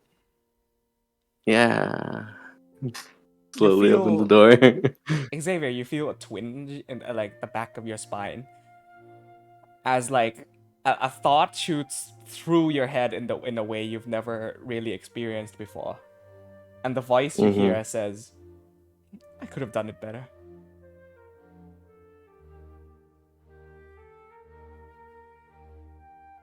He shakes that out and goes to bed. Right? The night progresses. Let me get some, Here we go.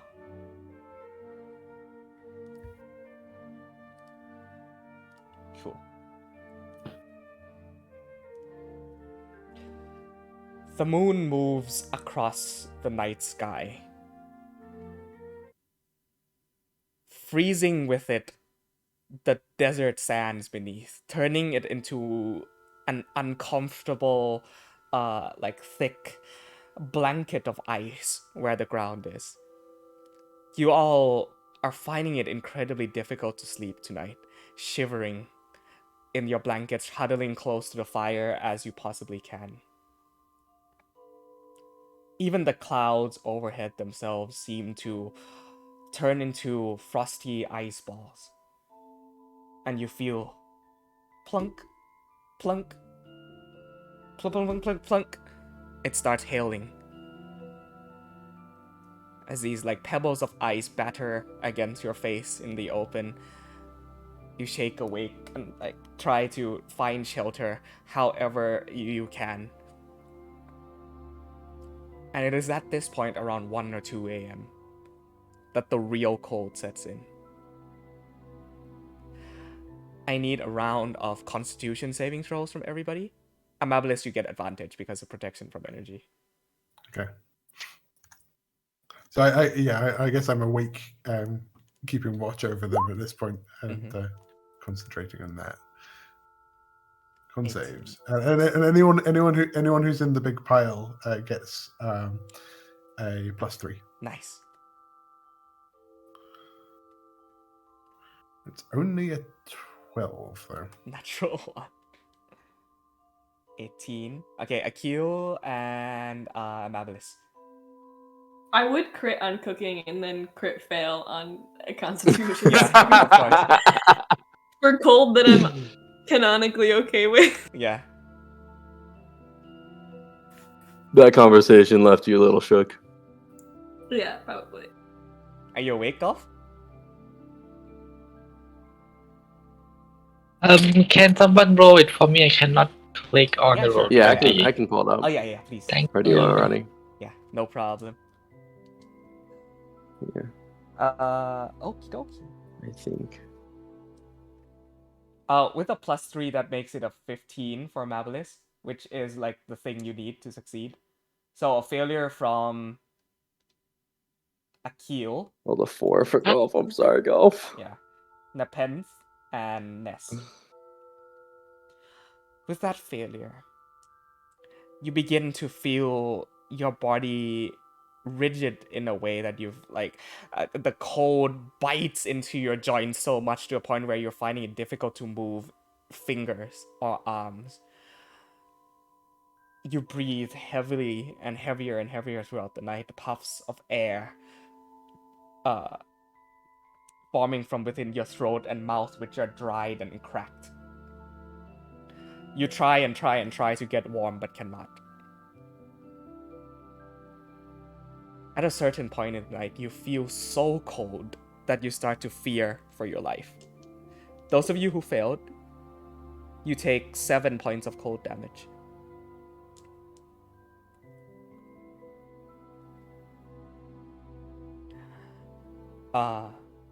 However, I think Xavier is the best night of sleep he's ever had. Yeah. That night of sleep is cut short. However, as unnaturally so, sheets of ice form on the sands below. Nepenthe, you are awake for this. The biting cold wraps around your body like a cloak of winter. And you hear footsteps emerge from the north end of camp. One person. Step, step, step.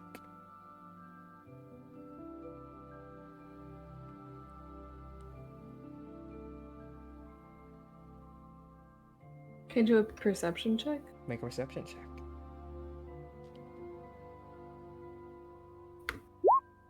20. 20. Not that. Cool. 1 second. There we go. You see what approaches the camp is a sort of ghostly blue apparition with a bride's gown, a tiara of frost upon her head, and glowing blue eyes. Normally she appears only in front of you, but tonight everybody sees her clearly. As she walks up, she swipes her hand to the right, and the entirety of the camp freezes over with icicles.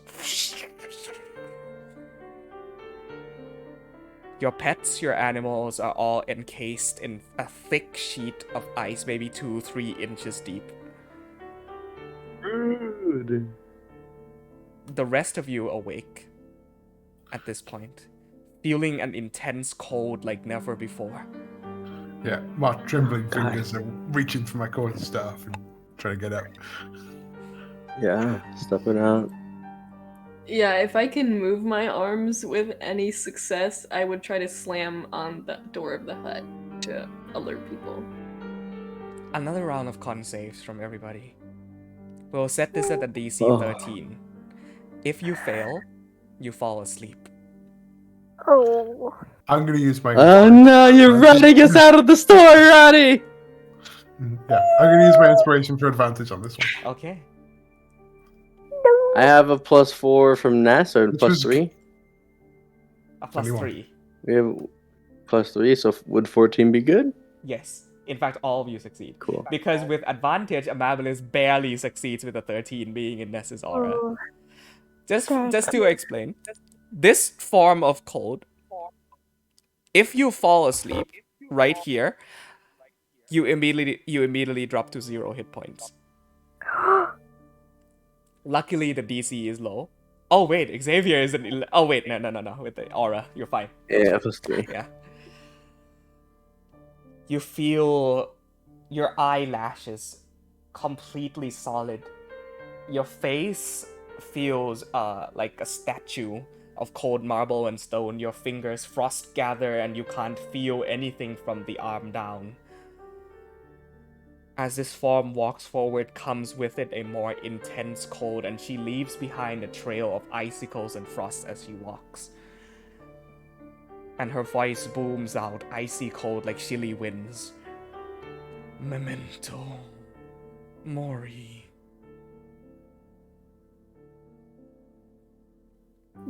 What do you want? The time approaches. The full moon stares down at each of you, willing to pluck your very lives from this earth. Her sharp gaze shoots up towards Xavier, and an intense cold fills the back of your neck. You angered her,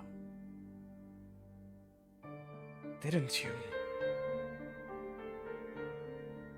Yeah, that might have been my fault. She sighs. Mist emanates from her mouth, pouring out like a waterfall of haze and white fog. Prepare yourselves. The blood moon in 2 days' time will be the harshest you've ever experienced. And should you survive, that marks the end of summer.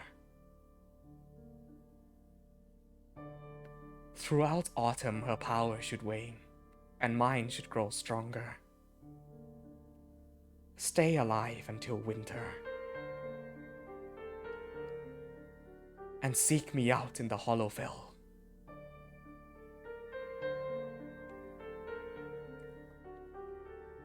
you see she lifts up her hand, and an icy sort of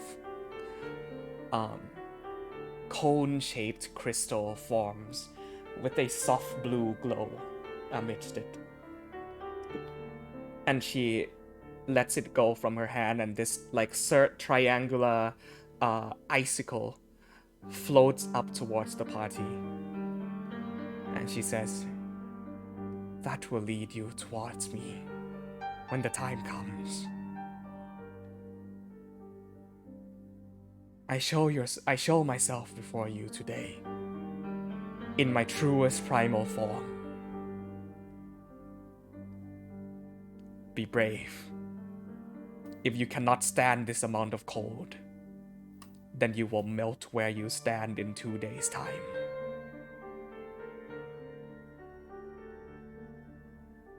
She turns back around. "Memento Mori. You are my last gambit. I need you.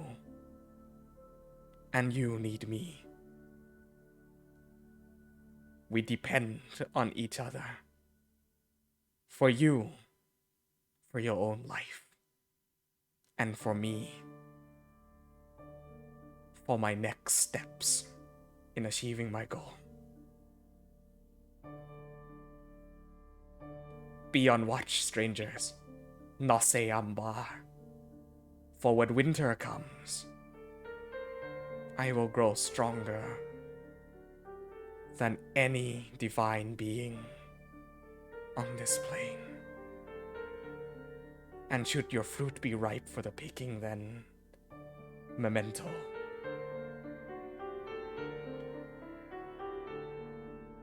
We shall see who emerges victorious.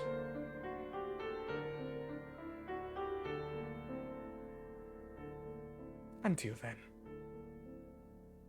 little sprouts, continue in your fight against this world. Do I get the feeling she's addressing me with those comments? Somewhat. At this moment, a tuft of green grass expands out from this, and flowers start to bloom. Warmth and summer air and chirping of birds fill the immediate space around where Ness is huddled up next to the fire. Grass grows and grows and grows and grows. And stepping out in front of you for the first time, all of you, the child form of Melora. Hey, Melora. Her curly red hair extending down to her feet, holding back the cold. As she says, I wave. "Arlo, this is not your place, nor are they yours to torment. Or Vandria's." A biting stare exchanged between the two. I stumble to my feet and get ready to step in between two gods if I have to. Very well. Ness, make a constitution check for me, not a saving throw. As ice begins to fleck off from your body and melt. Can I, as he's stepping forward and I see that happening, give him Scarlet Inspiration? Yes, add a d8. And D6. D6, sorry. 14 I will send back the images of the ocean and of Melora's seed and just the waves splashing up against us as the conversation we had in the ocean. Across your visage. Yeah, go ahead. In this moment, Ronax gets up and she stands next to Ness and she grabs his hand. Make a constitution check for me as well, Ronax. You get your bonus.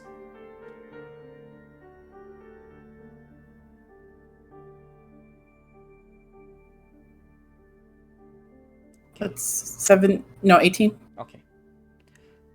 The both of you just barely feeling your frigid joints now start to thaw. The bones chilling within your own bodies, you stand and approach the two beings that have made its way in front of you. Auril, leave. Leave them in peace. The Frost Maiden turns back. Icicles forming from the ground in anger and rage. And she says, "Oh, but you refuse to understand. What is dead should stay dead. And know that I am not tormenting these strangers. I am perhaps holding her more at bay than you understand." At this point, Melora says, "Perhaps she need not be held at bay. The natural progression of things should proceed as with all things in life. You are standing in the way of progression, Auril." Auril looks up at the moon and says, "Perhaps. But I know one more stubborn goddess who also refuses to let go. You may be mere pawns, but make yourselves useful in our game. I, and I alone, will emerge victorious amidst the land of frost and ice at the end of it all.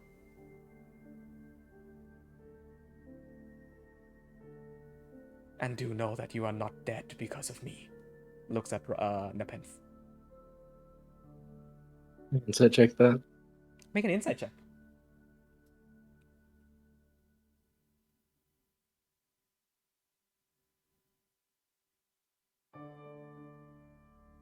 And I think Xavier has already been at Nepenthe's side for this.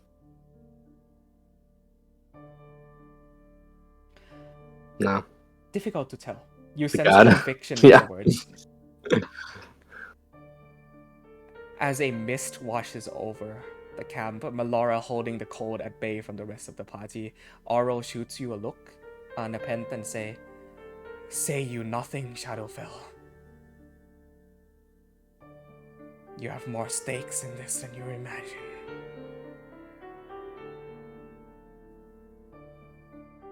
Is there not a way to take her from me without my life becoming forfeit? Oh, little black sheep. Perhaps that is the ideal outcome. And should you hold her at bay right up until winter, then perhaps we may see. My throne will remain mine alone. For I worked so incredibly hard to sit upon this mantle. And not give it up to anybody. Vandria, or the Raven Queen, or even your second coming, Melora. Beware the end of summer, children. For this one burns with vengeance. No season lasts forever.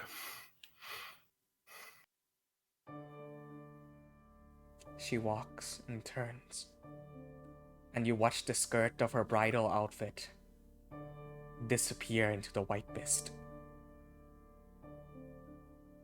And agonizingly slowly, the ice starts to thaw from your skin. Until maybe 15 minutes later, you feel yourselves in the normal chilly night of the desert.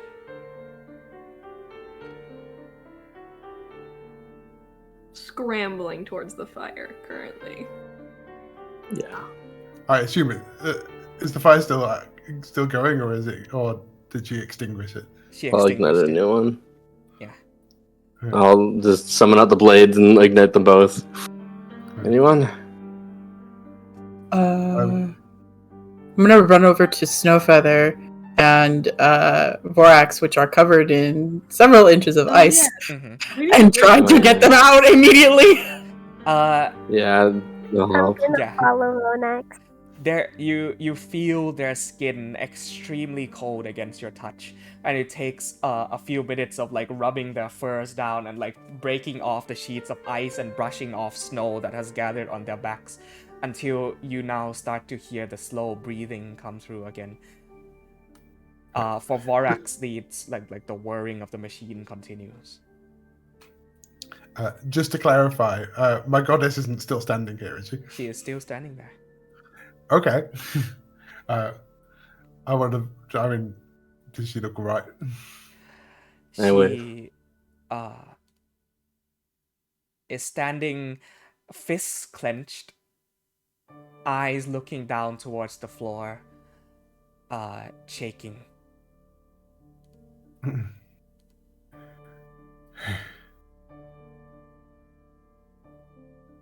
Thank you. I thought she was going to freeze us all to death. This is dangerous, what you've gotten yourself into.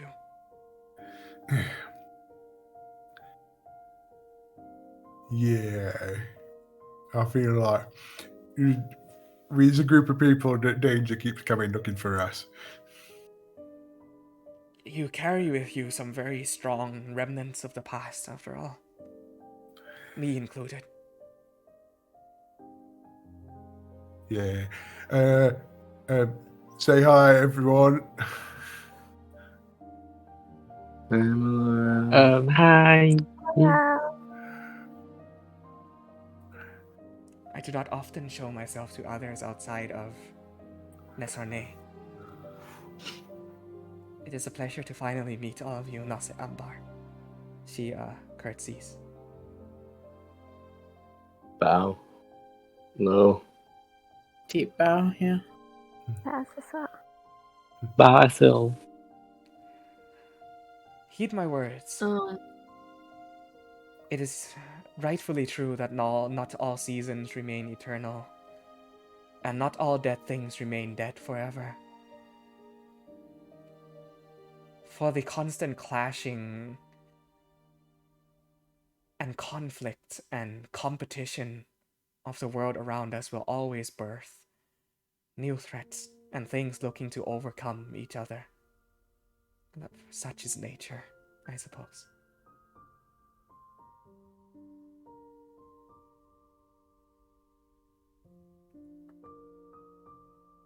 She walks If up to there's you. a moment before. Yeah, go ahead, Okay. please.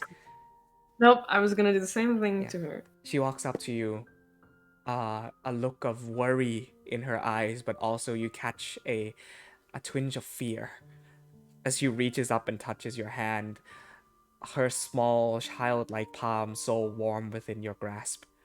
As she says, "Poor child, to have been swept up in all this."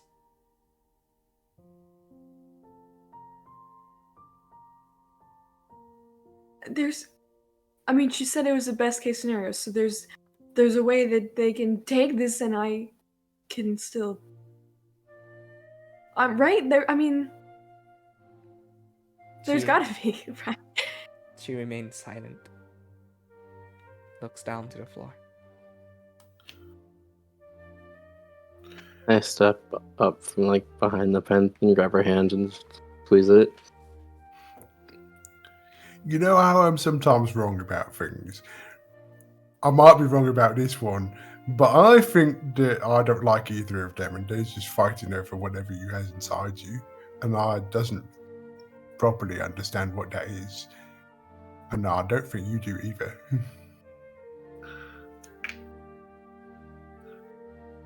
It's. I mean, it's. It's the Raven Queen. I She don't know how causes she you. got in there, but she's eating my memories and living off of the death that I bring about, I suppose. She called you Shadowfell?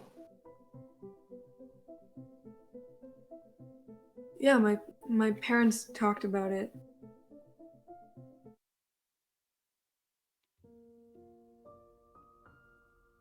Do we It know was- any reference to that concept?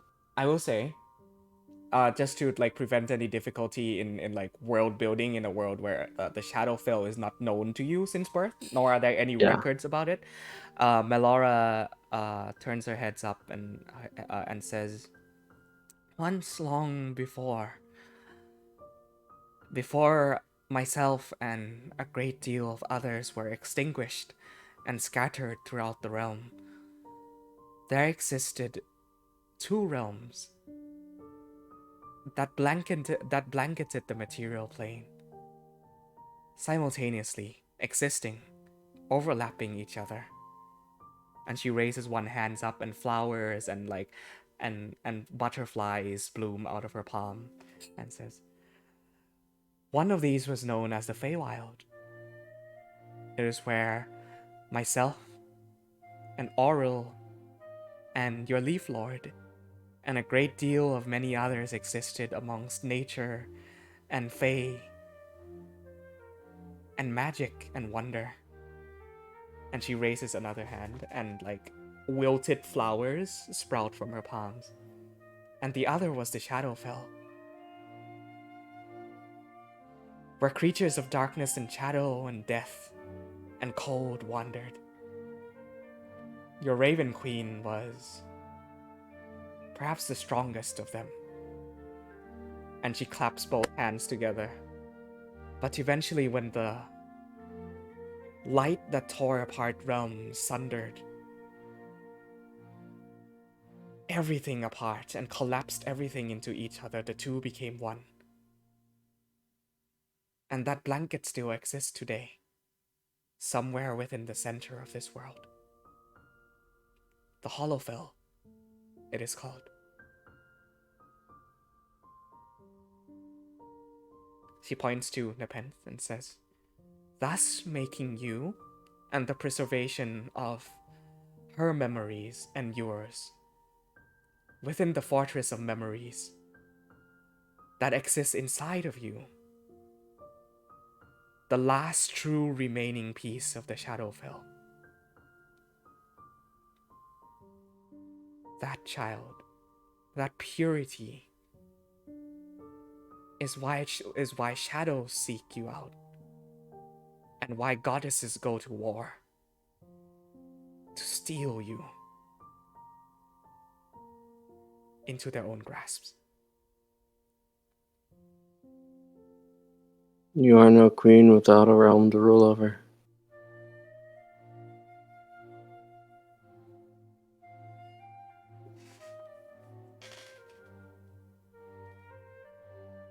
And what, I'm just supposed to let them fight until one of them wins? Normally, during the days of my great divine power, I would be able to assist in some way, and you see a look of pain washes over her face, like a mother worrying so deeply for her child. And she clutches her chest in pain and says, "But I'm afraid there's nothing much I can do right now." Then who is powerful enough to help me? I do not know.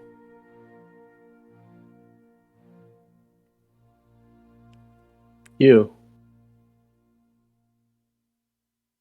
Please the understand, third.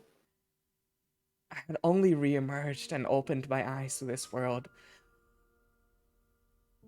only so long ago, when your friend plucked me out from the depths of my slumber, and the seed started to grow anew. I am at the lowest of my influence. Look at this form. A mere fragment of what I used to be. Not even able to protect children from the cold. What am I to do for you?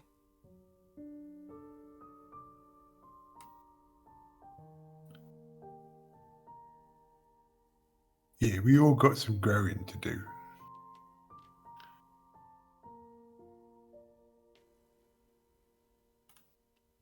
Alright, then how do I...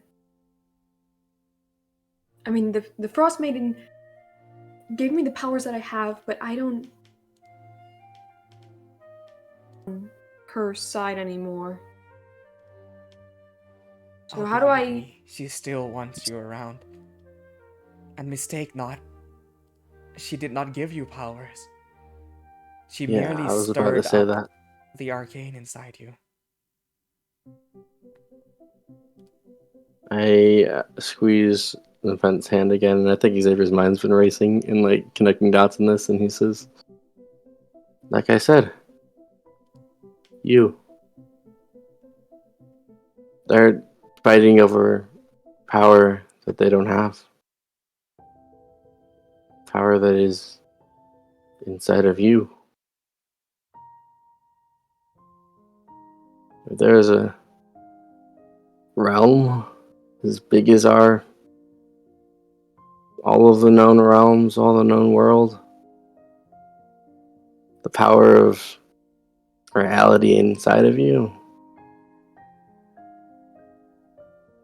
I don't know about you guys, but that sounds like enough to take on a god or two.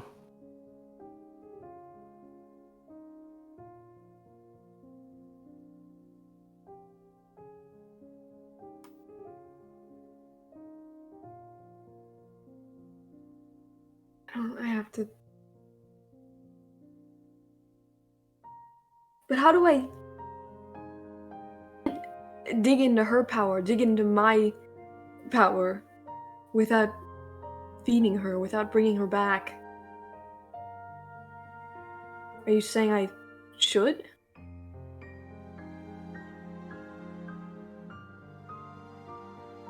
Laura, you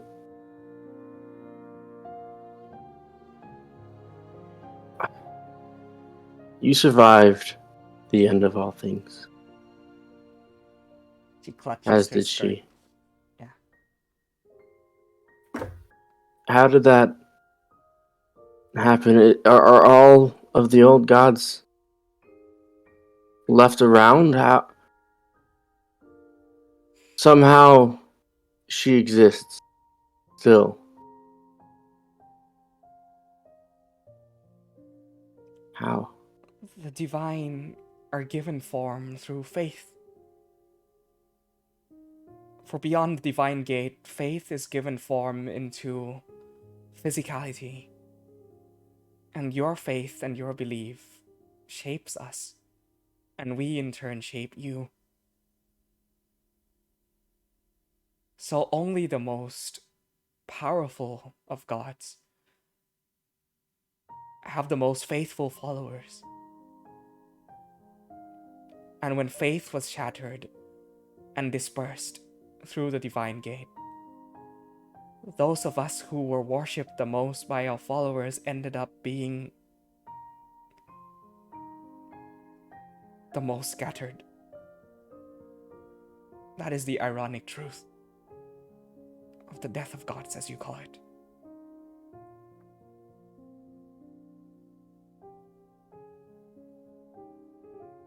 Nox used the power of faith of our children who believe so strongly in us against our very selves, causing this whole, and she looks at her hands, situation to happen.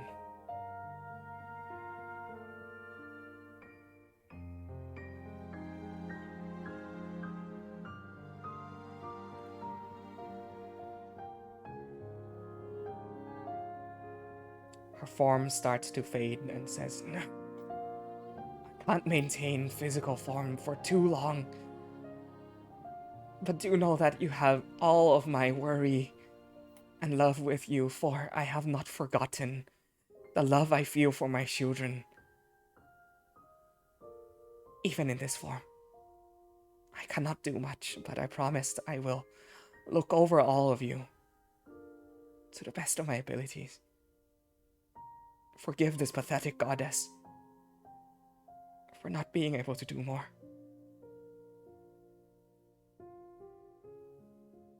I'll look after them as well. You just do my thinking for me, okay? She nods. Says, be careful. The blood moon in 2 days, it is as she warned, will be stronger than ever before. Be cautious. Survive. Fight. An unjustly death is the last thing I want for nice people such as yourselves.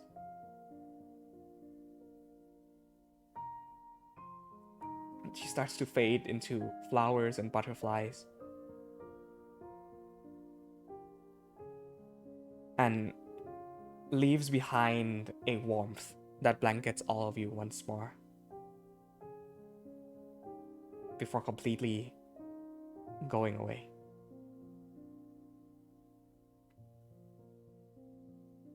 Ness, I think you picked the best god.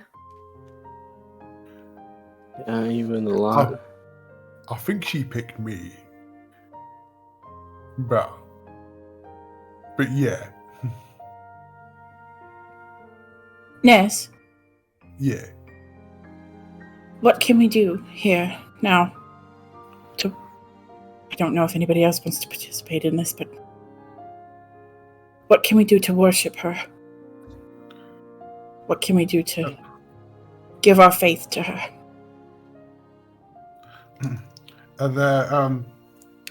Are there still flowers around? Yes, tons.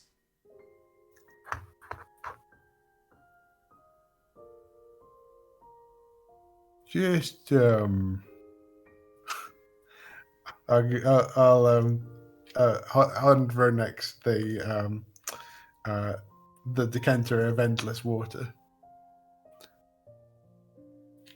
I think if someone comes and sees this, they'll know something powerful happened here, and they'll believe in something. She needs people who believe. I believe in her. Salume. And Renex begins to put water all over the flowers. The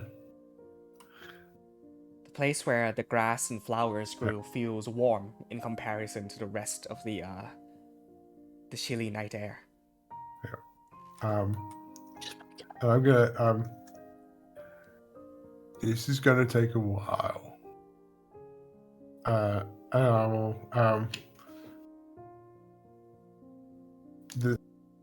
Oh, you're mutedness. You muted, Jeff. I wander around speaking to each individual plant until the sun rises. Until it's high above the horizon. This is going to take 8 hours, and then for the first time, I am casting plant growth. Okay.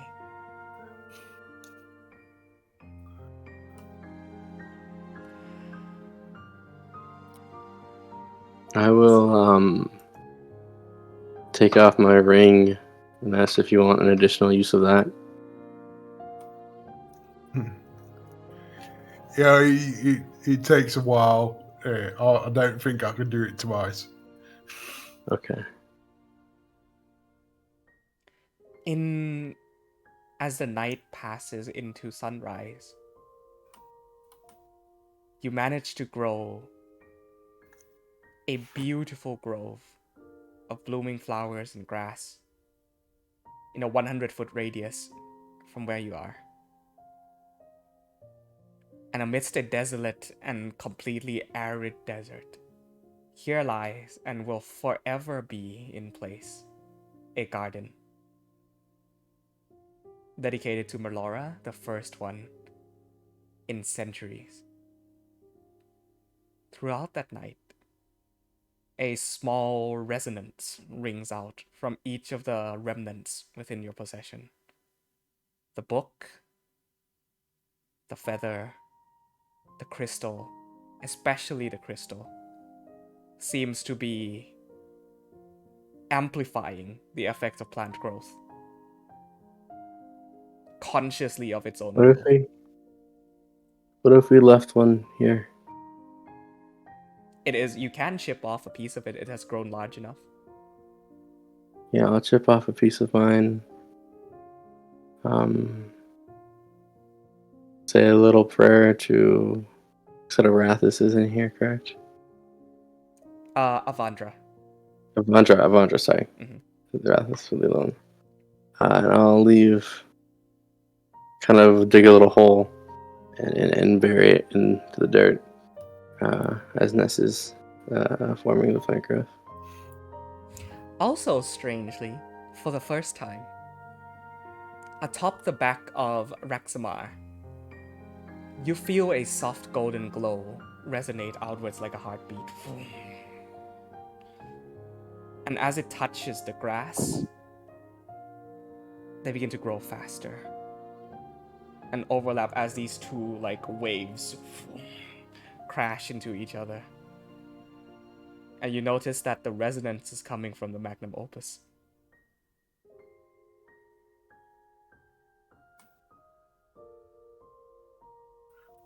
Figure out what's going on there. I'm gonna run up and yeah, arcane team. Can we do one thing at a time? Because I want to do something as safe as Absolutely. that shard. What does Avandra stand for again? Avandra is known for prophecy. Sorry, no, that's the Avandra is known for luck, yes, and truth. Good fortune. And fortune, yeah. I think she's also a patron of wanderers. Yes. Yeah. I'll look up and say that, luck. Do you think you could ask her to guide anybody who's lost to this place? Yeah, I think I could manage that. And I'll kind of place my hand into the dirt, into that hole, and grasp the crystal and just hold it. Just very quickly. And not to add on another thing here, 2 seconds in your mind as your fingertips touch the crystal that has now been broken off again, another shard, planting it into the ground. Flashes in your mind of other crystals, one so immensely large in the hall of ruby and marble, the prime crystal, it would seem, as a moment of your mind connects back to the original crystal. And then again, back to Ryefield. As you watch a figure in a fur cloak, hooded, stare longingly into a crystal in his hand. And comes back. I recognize him? Not within those quick flashes of vision. Okay. Sorry, Ness, go on. Hold on to it. Uh-huh. That was look down and just say, I don't know all that much about gods, but I'll look around at the group and say, I know a thing or two about luck. And I don't know if that's your fault, but I feel like I've been lucky enough to find myself surrounded by so many wonderful people. So if So, if you can guide people here, people in need of good people. Very well. You go ahead and plant Avandra into the ground of the garden. And the sun now rises overhead. This is when you feel the resonance. You run up to the magnum opus to see it gently vibrating with a soft golden energy, ringing almost like a bell. Cling, cling.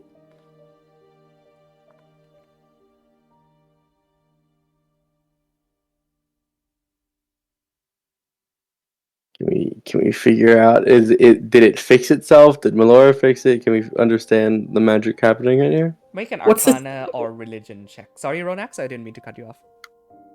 What's the state of it? Like, how does it look? Is it repaired? Yeah. It isn't repaired, but it seems to, in that brief moment, start functioning again.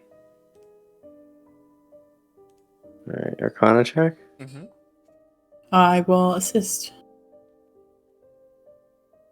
Okay. 31. 31. Holy shit. It's level 9, man. What you get is this. It is not currently doing anything time related right now, but there seems to be something on the inside that is resonating outwards, almost in like a tug of emotion and like intense, like an intense emotional response, almost if it wasn't a machine. Is this another remnant? Quite highly possibly so. You have been known to the fact that remnants will seek out each other. Alright, my mind's been through too much. I really can't talk to this one. It's been a lot. I need a couple days of rest before anything like that is Understandably possible. Are you saying that in character? Yeah. It's fine. Take your rest. I can handle this one, I think.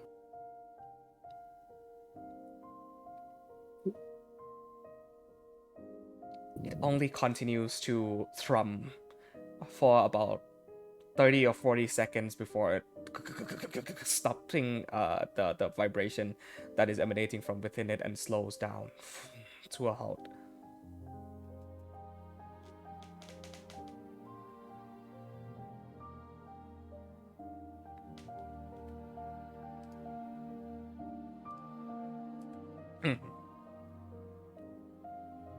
With that, Time. yeah, go ahead. Sorry. Oh, Sorry. Time. Seems I can't get enough of it. Enough time to remember them, or enough time to figure out what I want to do with this. You, whatever you are. Well, no time like the present. And she rolls up her sleeves, and I would like to make a very thorough investigation on this object. Like, I'm talking, examine every single part. Of course. Everything. Make me an investigation or arcana check with advantage.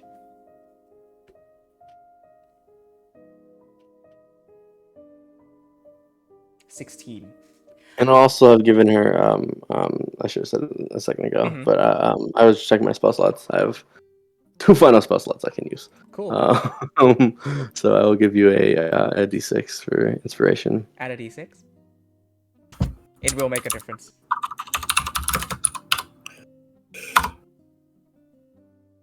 5.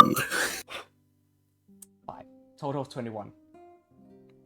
As you tuck up your sleeves, get to work. After coming through that emotional blockade, you start analyzing everything you can out of this machine. You see there are panels, and the alloy that it is made out of seemingly almost a compound of various other metals, very, very, very sophisticated and elaborate. There are panels that you are able to open up and pull apart. You see the wiring in this is impossibly elaborate, and all of the wiring and functions have survived the years because the protective outer shell is so sturdy. On the hollow inside, you find a few crystals that were perhaps once magical that have at this point broken, fitted into various points in the circuit.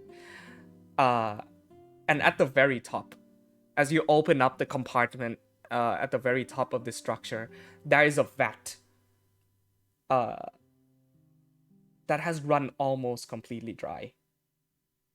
But in the center of this vat, you see a softly luminescent blue liquid. Perhaps maybe 4 or 5 drops of it left at the very bottom of this vat. Have I seen a liquid like this before? No. It's not soup. It's not soup. It's luminescent blue liquid. I drink it. I'm kidding.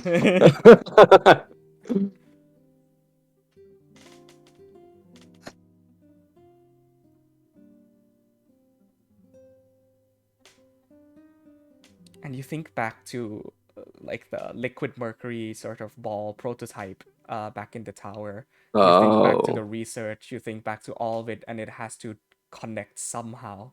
If that was the prototype, then there has to be an influence to this. There has to be some sort of function to this that can influence time.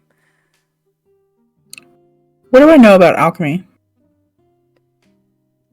It's been mentioned to you by Archie, but that's about it. I kind of specialize in transportation. Do I have an understanding generally? Not quite. Okay, just wondering. Time soup. Xavier, Are you thinking what I think you're thinking? no.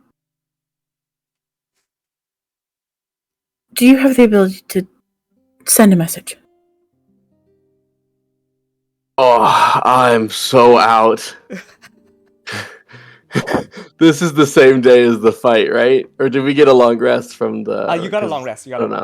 Oh, sorry. yeah. Sorry for not clarifying. That did count as a long rest, even with the interruption. Oh, okay. Then we're doing great. Yeah. We're doing wonderful then. Let me up these spell slots. Yeah. Ah. I was a little caught I'm up doing great. We're doing wonderful. in the scenes.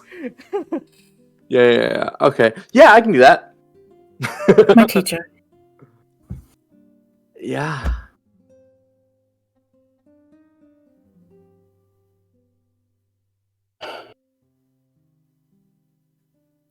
How many words do I get? 25. 25?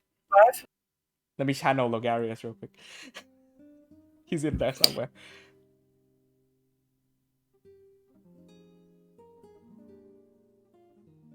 Very urgent. Need information on alchemy.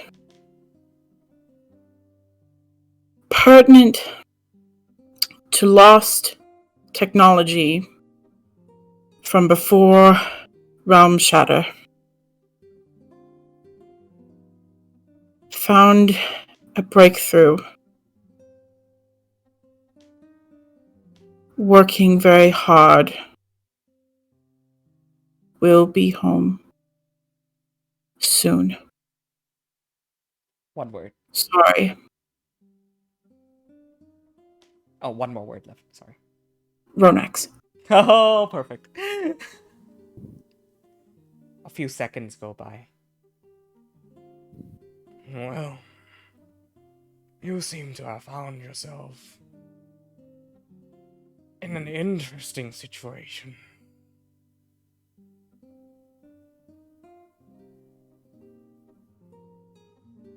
Breakthrough, you say? Shall we discuss this over tea and lemon pie?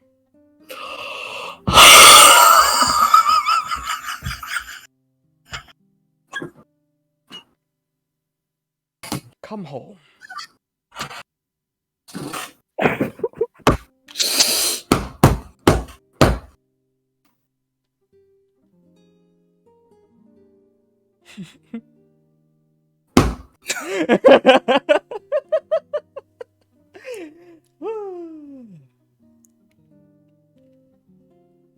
Anything else? What's the pet doing?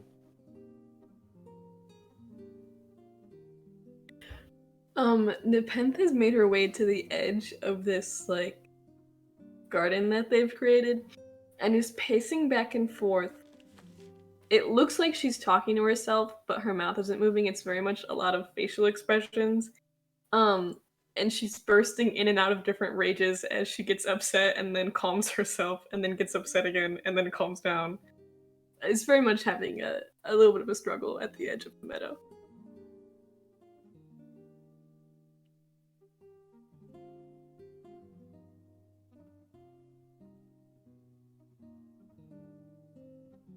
Would you like to do anything, Xavier? I don't want to be a scene hog, but I do want to talk to Nefin. I'll allow it. And then after this scene, we'll say we continue on to the day's travel. Yeah. Yeah, I feel like it makes yeah. Okay. Cool. Yeah. Who am I to disallow a scene between characters? Please. By all means. There's been so much happening. I know. I get it. I get it. We were also off to kind of a slow start, so like this is all coming out now. Yeah. Yeah. The whole walk over,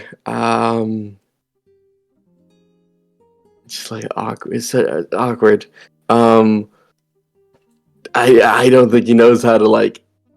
He can't stop anything that's happening. He knows that, so he just kind of stands to the side and kind of like waits and watches and makes sure just that you're not like hurting yourself and that you're okay. Yeah, she like gets frustrated in her face. Her body just lights on fire.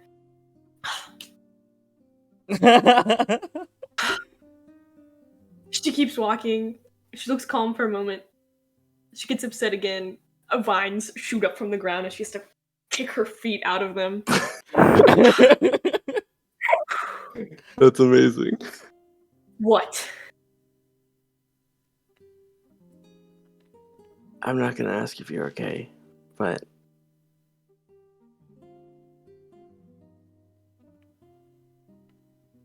I'm sorry.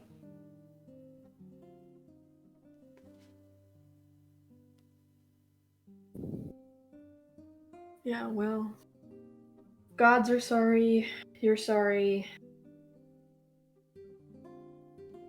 I'm still here.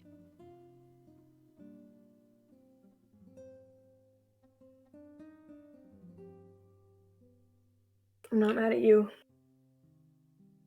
I'm trying to not be mad at you. It's okay if you are. Do I think that you should have messaged the Lady of Grief and taunted her? No. So maybe, yes, I am a little mad at you.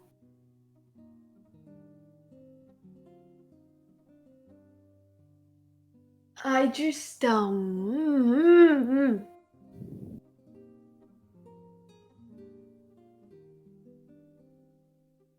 Tomorrow's kind of,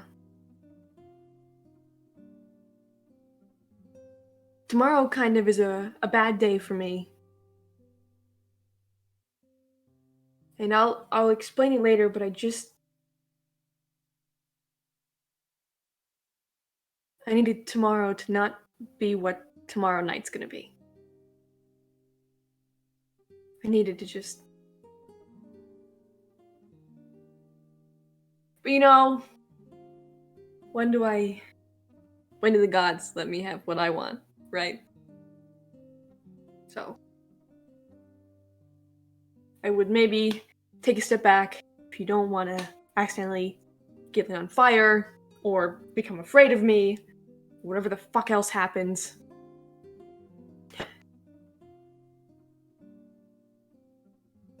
Because I don't I'm not think afraid. I'm gonna calm down.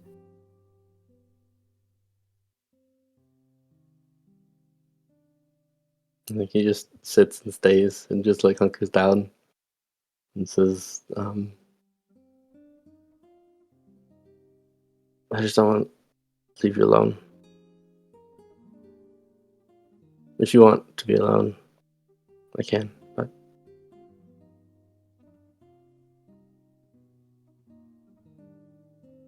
You can sit there. I need to think. I won't say anything. As he continues to rage about during the beginning of the day, like fire erupts from her, shadow laser beams shoot out from her chest. At one point, 2 flumps pop out of her back. It's a sight. And unseemingly uncontained and unbridled rage just washes through and makes its round. Until eventually, that time of the morning comes where you pack up and begin to set off on the next leg of this journey. And so, for this second day, I have gone and made another. Yeah, go ahead. I do have a question Mm-hmm. as a group. One more. Well, we're heading to Aeolus, correct? Iolus, yes. Aeolus? The repository of knowledge. Mm-hmm. And it might be a dumb question. So if it's a dumb question, that's fine. Do we want to try to make it to Malora before everything goes to shit? If we can get a goddess on our side to protect us from everything, is it worth attempting that at the risk of a demon pit? I don't even think we have time. We're 1 day's Yeah. journey into Eyeless, which means Well, is we're it 1 day or 2 days that 7 we days have? journey. You are 2 days into. Well, you're just beginning your second day into a 4-day journey to Iolus. And it looks to be much longer to get to Malor. Yeah. Blood We don't Moon have time to is. get there. So we've started a new day at this point. We are on the 30th of Perrier. Perrier has 31 days. Tonight it seems is on the night of the counting from date 1 2. Tonight is the Blood Moon. Never mind. Tonight is the Blood I Moon. don't know. And then you've got 1 day left of summer. Oh, It's not tomorrow night? I thought it was tomorrow night as Pardon well. me. Is it tomorrow night? That's It's what the you night said. of the 31st, right? Yes. I said in 2 days, didn't I? Yes, it would be Okay. the 31st. So literally the last day of summer. The night of the last day of summer will be the Blood Moon. Yeah. Okay. I just I didn't think we had time, but I don't know if we had ideas. My apologies. Yeah. Ways to make that work. I don't know. Power up the magnum opus and give us time to get to Malor to her tree. But Isn't that an interesting Yeah, you're idea? not allowed to play with time, so I'm just you saying. can just cut that part right out. I'm just asking if we want Ronax to do that, or if I step back. We don't even have time juice. No time. don't We know. do have time juice now. We have time soup. So We have no time. to sort of explain, you were given sort of like the beginning and the end of the Siphanian kingdom period. You were given like the immediate start of it, which was arcane technology, and you were given the end, which was dunamancy and alchemy. So whatever lies in the middle will probably be found in Iolus. And so whether you're able to connect that full timeline and figure out their full processes will probably be depending on how you scrounge through the repository in Iolus. Also, with Archie also going around and waking things up. Cool.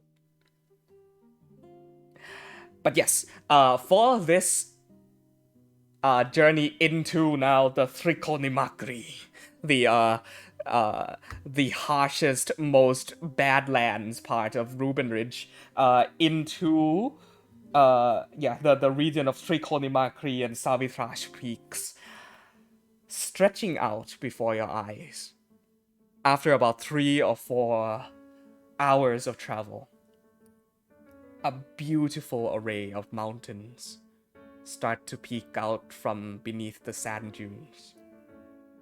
Their peaks grow tall into the clouds overhead. You see their peaks white with snow as these mountains themselves pierce the skies and clouds overhead. Welcome to Trikonimakri and the mountains of Savitrash Peak, the harshest, most dangerous area of the Ruben Ridge Desert. And so for this area, I have gone ahead and made an entirely new encounter table with new things that can happen throughout the journey. So, as to end tonight off with whatever will happen here, would anybody like to roll me a d10? I can. Okay. Go ahead and roll a d10. 7. Right into it. Cool. 7's lucky number. You know what that means. Eventually, a mild sandstorm sets in. Not to the point where it obscures vision or like slows down travel or anything, but just a lightly obscuring windy sand and dust starts to whip up from the desert itself. As Raxamar journeys onwards through the sand. Doom, doom, doom. Eventually, Nasarne, why don't you make a quick perception check for me? Okay. 7. That's lucky, right? Yep. Your eyes are dusted over by sand and they feel dry and irritated. Akil, make one for me as well. Okay.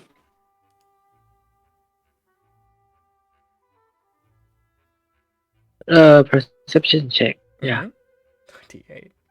28. Oh my god. Your eyes adjust to the now windy sands, and you see a few shapes ahead of you. Not living things, structures. Broken down houses. And that is when you realize that this area Oh no. is the area of not only your people, but Savitrash Peak itself is home to many a civilization of bestial folk. And you look before you and see dilapidated houses, broken into each other. Wooden homes of stone and clay and wood. A small town. Desolate. Abandoned. A tumbleweed rolls through. As the shifting of like sandy wind blows towards this empty, broken village. And you look upon it, and a flash of memory makes its way through your head of blood on the sand. And one second. The wind now clears in front of you. All of you come to see this village, which could possibly provide shelter from the sandstorm ahead of you. The many broken homes lie before you, all messy and dilapidated. Akil, over the back of your neck curls up a mass of fur as the cat comes right up next to your ear and says, "Well, I don't know whether to call this the past catching up to you or you catching up to the past." I do not understand what you're talking about. I can make it go away, you know. They don't have to see. Decide. Have you thought on our agreement?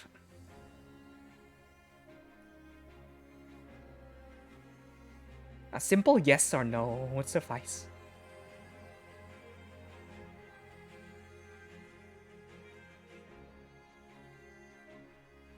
Like he was gonna grab his grab his head and just thinking. And he mumbles yes, slightly, yeah. And so the deal has been signed. You help me to the lock and open the door.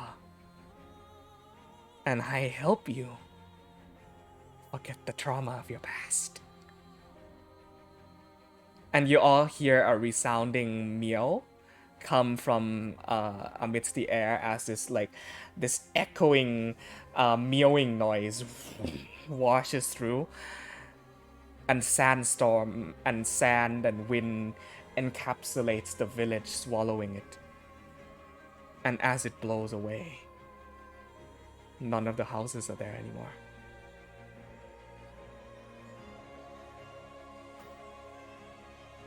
If he was gonna cover his face, cover his eye, and just cry. I cover your sins beneath sand and dust, so that it can be forgotten forever and known to no one. And from this point onward, Lockpick, we march towards the same goal. Let's hope no more of your past catches up to you. Or I'll have to wipe them as well. And that's where we end tonight's session. Ooh, that damn cat. Ooh. So much happened this session. So much, yeah. Wow. Wow. Wow. So the rest of you don't get to know unless Akio tells you what happened there. Because that village no longer exists. Did we see it disappear? Yes, Like a you did. brigadoon. Most definitely did. And you know what's the best part? No session next week. What? The cliffhanger is so much. God damn. I next week is going to be incredibly busy. It's exam week, and I'm going to have to grade up to maybe more than 100 papers. And I don't You think can do it. I'm kidding. We'll see, but for now, it's unlikely that we will have a session next week. Okay. Oh no! The Illyria game may be still able because it's morning for me, but maybe not for the night. Thank you, everybody. Thank you. Thanks, stream. Thank you. We'll get the actual layout more clean next time. Right now, it still looks a little messy. So we will pick back up there next time in 2 weeks.